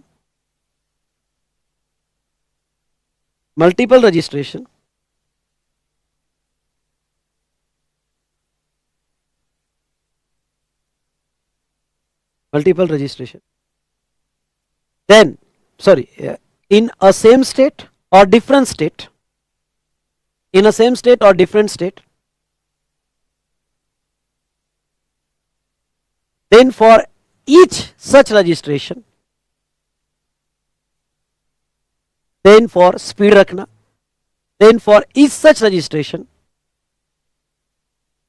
he shall be treated as distinct person. अब इसमें अगर आपको सेक्शन याद हो गया तो एज पर सेक्शन 25(4) और लिखना है ये सिंपल वर्ड में, ये सिंपल वर्ड में लिखना है. ठीक है. अब ये तो डीडीपी बोल दिया. अब आप ऐसा लिख सकते हो, सेक्शन 7(1) से याद नहीं आया तो as per para 2 of schedule 1, schedule 1 भी नहीं याद आया तो एज पर पैरा 2. अगर ये नहीं याद आ रहा है प्रोविजन तो इसको कैसे लिखना चाहिए. अब पैरा चेंज करो लीगल प्रोविजन में, वही हमारा. अब आप ये ट्राई करो, मैंने आपको समझाया हुआ है, खुद ट्राई करना. There are certain activity carried out without consideration then treated as supply. One of the activity is, और फिर पैरा 2 लिखो. वैसा लिखो, देख के लिखो, ट्राई करो. आप ट्राई करो, पॉज करके ट्राई करो. देन वेरी गुड, ये हुई ना बात. तो चलो डिस्कशन और कंक्लूजन अपने ओन वर्ड्स में लिखो. डिस्कशन और कंक्लूजन अपने ओन वर्ड्स में लिखो पॉज करके. खुद ट्राई करो डिस्कशन और कंक्लूजन 1 का. क्या बात है, हो गया. Done done done done. ये हुई ना बात भाई साहब. ये है मेरे students. Very good, very good. चलो अब बी और सी का कॉमन आंसर लिखते हैं क्योंकि दोनों इंपोर्ट से रिलेटेड है. इसको कैसे प्रेजेंट करना चाहिए. तो सबसे पहले लीगल प्रोविजन. अब इसमें मैं क्या करूंगा, मैं अब दोनों अगर आप देखते हो तो दोनों फ्री है. ये भी फ्री बोला है और ये भी फ्री बोला है, इसलिए हम 7(1) लिखने में अपना टाइम वेस्ट नहीं करेंगे. 7(1) तभी लिखना जब कोई कंसिडरेशन वाला केस है. जैसे इसके पहले वाला जब होमवर्क सॉल्व करोगे तो वहां 7(1) इंपॉर्टेंट हो जाता है. और यहाँ पे जो है 7(1) नहीं, क्योंकि दोनों फ्री है और दोनों रिलेटेड पार्टी पे है. तो हम स्पेशली हम इस कौन से कमेंट्स पे फोकस करेंगे, पैरा 4 पे फोकस करेंगे और यहाँ पे हम फोकस करेंगे रिलेटेड की डेफिनेशन पे, फैमिली की डेफिनेशन पे हम फोकस करेंगे और उस तरह से हम यहाँ पे आंसर लिखेंगे. डन. तो चलिए लिखो यहाँ पे लीगल प्रोविजन. लिखो यहाँ पे लीगल प्रोविजन. अगर पैरा याद आता है, चलो अभी अब समझ लेते हैं आपको पैरा याद आ गया. नहीं याद आया तो हमने ऊपर प्रैक्टिस कर ली. There are certain activities. Okay, one of the activity ये लिखेंगे. अब समझ लो आपको याद आ गया पैरा. चलो अच्छी बात है. ओके, तो अब सेक्शन नहीं याद आ रहा है पर पैरा याद आ गया, शेड्यूल 1 याद आ गया. तो लिखो, ऐसा भी लिख सकते हो. As per para 4 of schedule 1, as per para 4 of schedule 1 of CGST act, of CGST act. देखो सिंपल वर्ड में लिखा देता हूं. CGST act, in case of import of service, in case of import of service. अब देखो यहां पे कितना ध्यान रखना पड़ता है. मतलब अगर आपको ये आदत लगी तो फिर ध्यान भी नहीं रखना पड़ता है. ओके, बचपन में ABCD सीखे थे पर वापस थोड़ी अभी ध्यान रखना पड़ता है. इंपोर्ट ऑफ सर्विस पूरा मत लिखो, रिलेटेड और own establishment.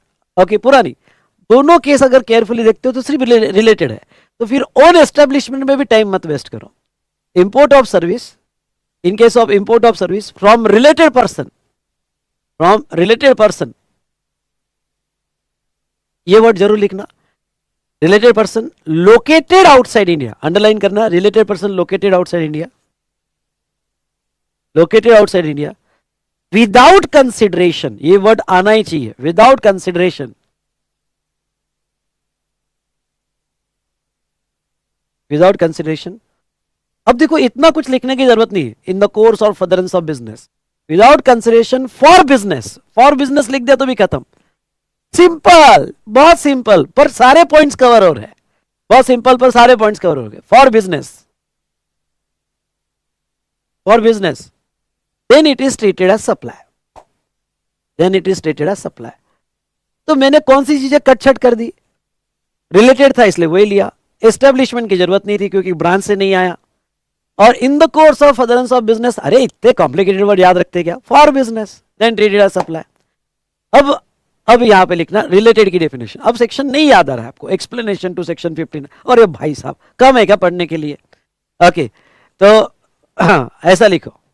Next point, member of same family, member of same family is treated as related person, is treated as related person,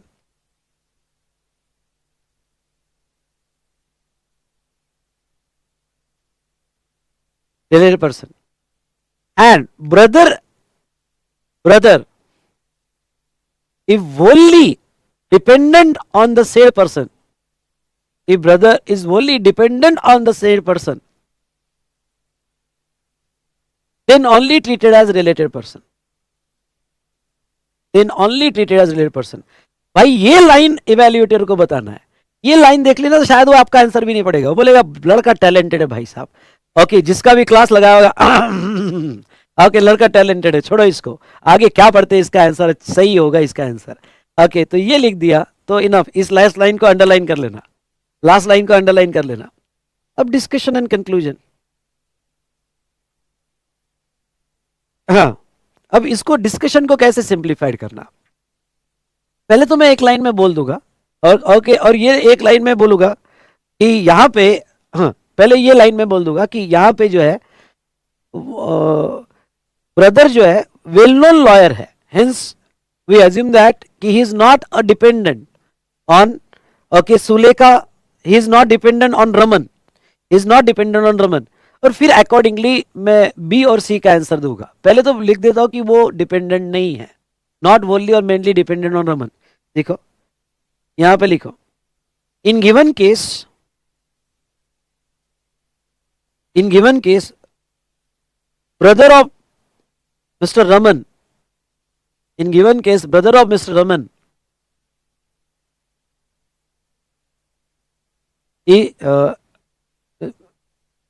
Raman is settled in London, is settled in London, and also a well-known lawyer,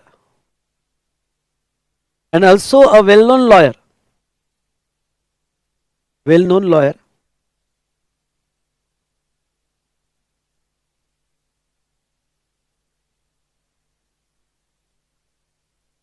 hence he is not dependent on Mr. Raman, hence is not dependent on Mr. Raman, and not treated as service, and not treated as service, sorry, not treated as related person, not treated as related person, that's all, खत्म करो उसको, related person नहीं बोला जाएगा।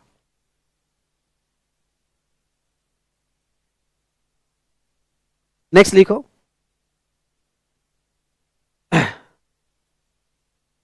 Para 4 of schedule 1,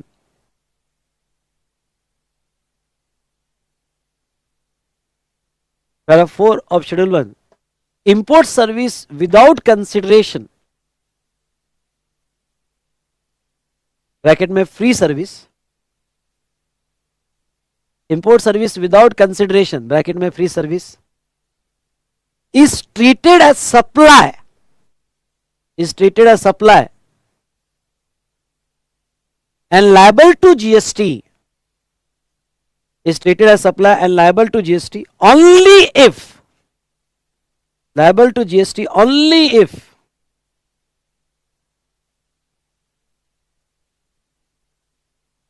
imported from related person in the course of business.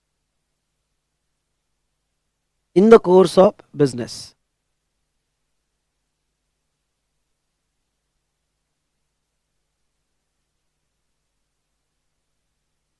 In the course of business. Parachit. In given case, if in given case, if brother is not a related person, in given case, if brother is not a related person,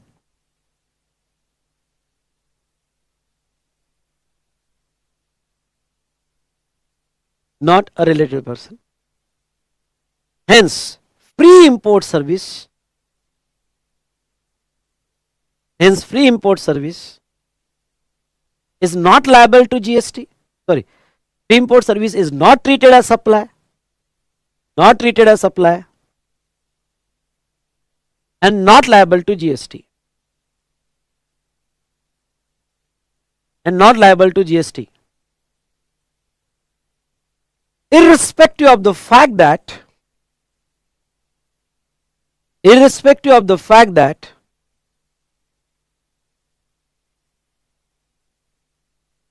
where it is used. जब related ही नहीं है तो छोड़ो ना कहाँ use हो रहा है. Irrespective of the fact that where it is used.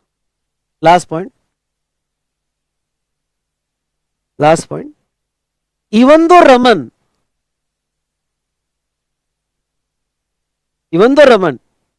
take his legal advice for business purpose,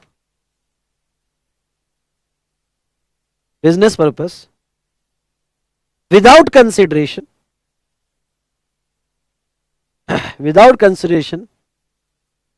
then also not liable to GST, then also not liable to GST,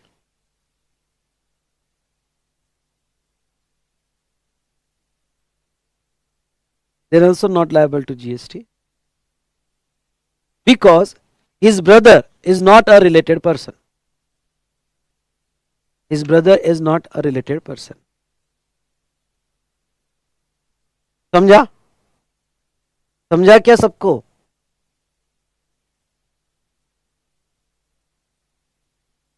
बताओ फटाफट. अब आ जाओ आप क्वेश्चन नंबर 27 पे आ जाओ. हाँ, अब देखो वो क्या कह रहा है. ये आरटीपी जून 2018 में इतना सिंपल सा सवाल पूछा गया था. Messrs. Abyss Limited provides following information relating to information technology services. Compute the value of taxable supply of service. Information technology बोला है उन्होंने. Compute the value of taxable supply of service and GST liability.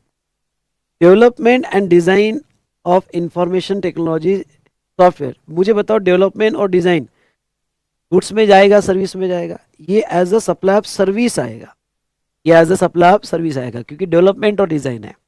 और sale of pre pack software which is put on media, तो ये supply of goods है. तो यहाँ पे पहले आपको लॉ लिखना पड़ेगा. Para 5 D clause. Okay, schedule 2 का पैरा 5 डी क्लॉज वो सप्लाई ऑफ सर्विस में जाएगा, डेवलपमेंट और डिजाइन. इसलिए यहाँ दो टेबल बना है, एक सप्लाई ऑफ सर्विस का बना है, या सप्लाई ऑफ गुड्स का बना है. सप्लाई ऑफ सर्विस 15 लाख का है, उसके ऊपर CGST और SGST. रेट दोनों के सेम है. वो बात अलग है कि रेट बाय चांस सेम है, लेकिन सर्विस का अलग है, गुड्स का. ओके, गुड्स का भी आपको यहाँ पे अलग से कैलकुलेट करना पड़ेगा, ख्याल रहे. ओके, यहाँ पे जो है सर्विस का अलग, गुड्स का अलग. हो सकता है कि यहाँ रेट अलग अलग हो तो आपको अलग अलग रेट से कैलकुलेट करने पड़ेंगे. चलो बाय चांस जो पूछा गया क्वेश्चन उसमें एक ही रेट दिए तो कोई प्रॉब्लम नहीं, पर अलग अलग रेट दिए होंगे तो गुड्स के अलग और सर्विस के अलग कैलकुलेट करना पड़ेगा. समझा होगा तो CC टाइप करो. सॉल्व करने की जरूरत नहीं है, ऐसे प्रॉब्लम तो रीड करने से ही समझ जाती है इसमें क्या खास है. ओके, सॉल्व करके देखना. सॉल्व वहाँ देखो जहाँ थोड़ा कॉम्प्लिकेटेड है, लिख के कुछ रिमार्क्स देखना है, तो वहाँ आप यहाँ पे ध्यान रखो. डन. चलो चलिए अब आ जाओ क्वेश्चन नंबर 26 पे. क्वेश्चन नंबर 26, ठीक है. अब क्वेश्चन नंबर 26 पे अगर आप आओगे तो यस बेटा, state whether the following supplies would be treated as a supply of goods or supply of service. आप ये स्टडी मैट में क्वेश्चन है, अच्छा क्वेश्चन है। अगर इसमें का आपको कुछ भी पूछा गया, शेड्यूल 2 का क्वेश्चन है, तो मार्क्स मत छोड़ना, मार्क्स मत छोड़ना। रेंटिंग ऑफ इमूवेबल प्रॉपर्टी, अभी हमने पैरा 5 में देखा, सप्लाई ऑफ सर्विस है। Renting of immovable property supply of service है, अंडरलाइन कर दो। उसके बाद में goods forming a part of business asset are transfer और dispose of under the direction of person carrying on the business so as no longer to be a part of those asset. Renting of immovable property आप लिख सकते हो तो para 5A में आएगा, अगर para याद होगा तो, नहीं तो सप्लाई ऑफ सर्विस। अगर आपने बिजनेस असेट ऐसे ट्रांसफर कर दी कि जो वापस नहीं आएगी, परमानेंट किया, तो ये सप्लाई ऑफ गुड्स माना जाएगा, पैरा 4A में आएगा। उसके बाद में transfer of rights in goods without transfer of title, ये सप्लाई ऑफ सर्विस मानी जाएगी, पैरा 1 में आएगा, पैरा 1 में आएगा। उसके बाद में transfer of title in goods under agreement which stipulate that property shall pass at future date, future date अगर बोला तो ये सप्लाई ऑफ गुड्स माना जाएगा, और ये पैरा 1 में आएगा, पैरा 1 में आएगा। टेम्पररी ट्रांसफर और परमिटिंग यूज और enjoyment of intellectual property rights, ये सप्लाई ऑफ सर्विस मानी जाएगी। ये तो कॉमन सेंस में से भी आप समझ जाओगे, और ये पैरा 5 में आएगा, पैरा 5 में आएगा। एनी ट्रीटमेंट और process which applied on another's person goods, ये सप्लाई ऑफ सर्विस मानी जाएगी, और ये पैरा 3 में आएगा। सर पैरा याद नहीं हो रहे, वो तो हो जाएगी धीरे धीरे, जब चार्ट बनाओगे तो हो जाएंगे। Transfer of title in goods supply of goods है, para 1। Works contract supply of service है, पैरा 6, पैरा 6। उसके बाद में sale of personal car to dealer, personal car, okay, personal car not in the course of business, not in the course of business, course of business,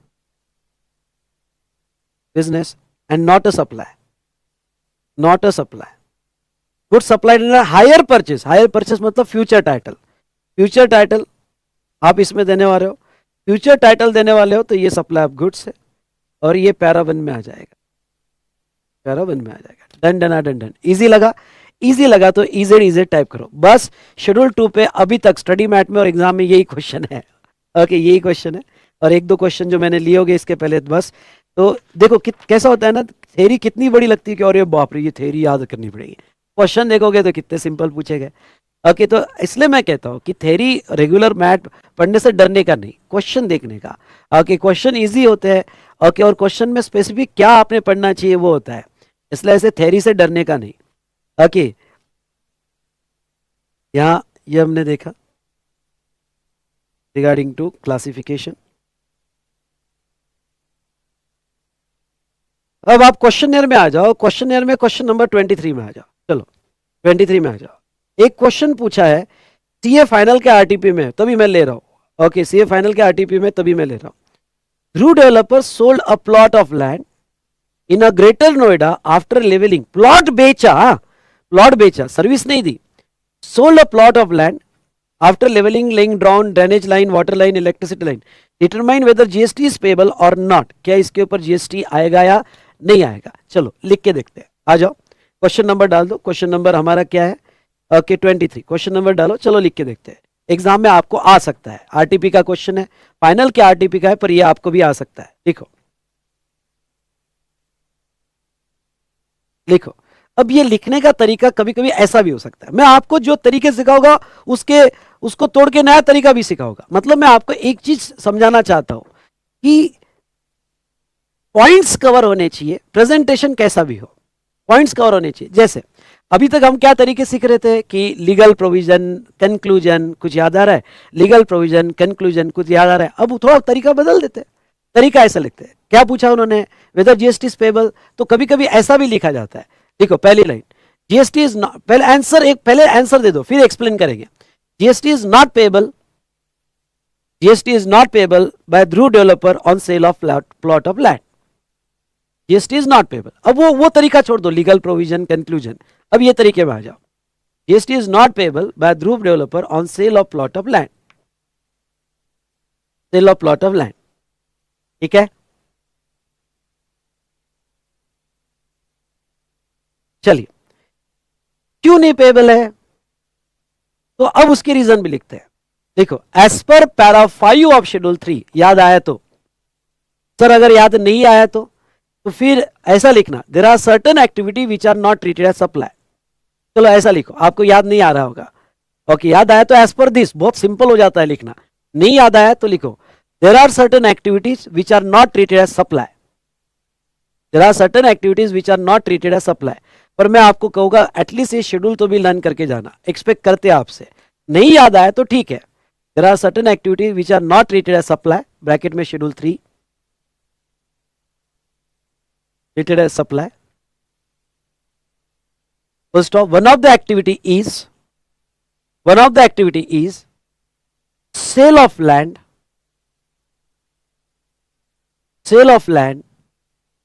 or sale of building, sale of land or sale of building। और अब third point लिखो, अगर याद आए तो as per CBIC clarification, third point लिखो, as per CBIC clarification,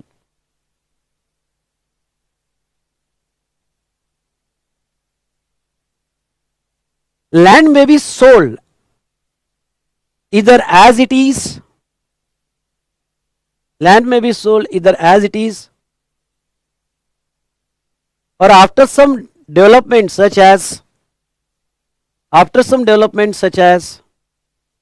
leveling, laying down of drainage line, water line, etc.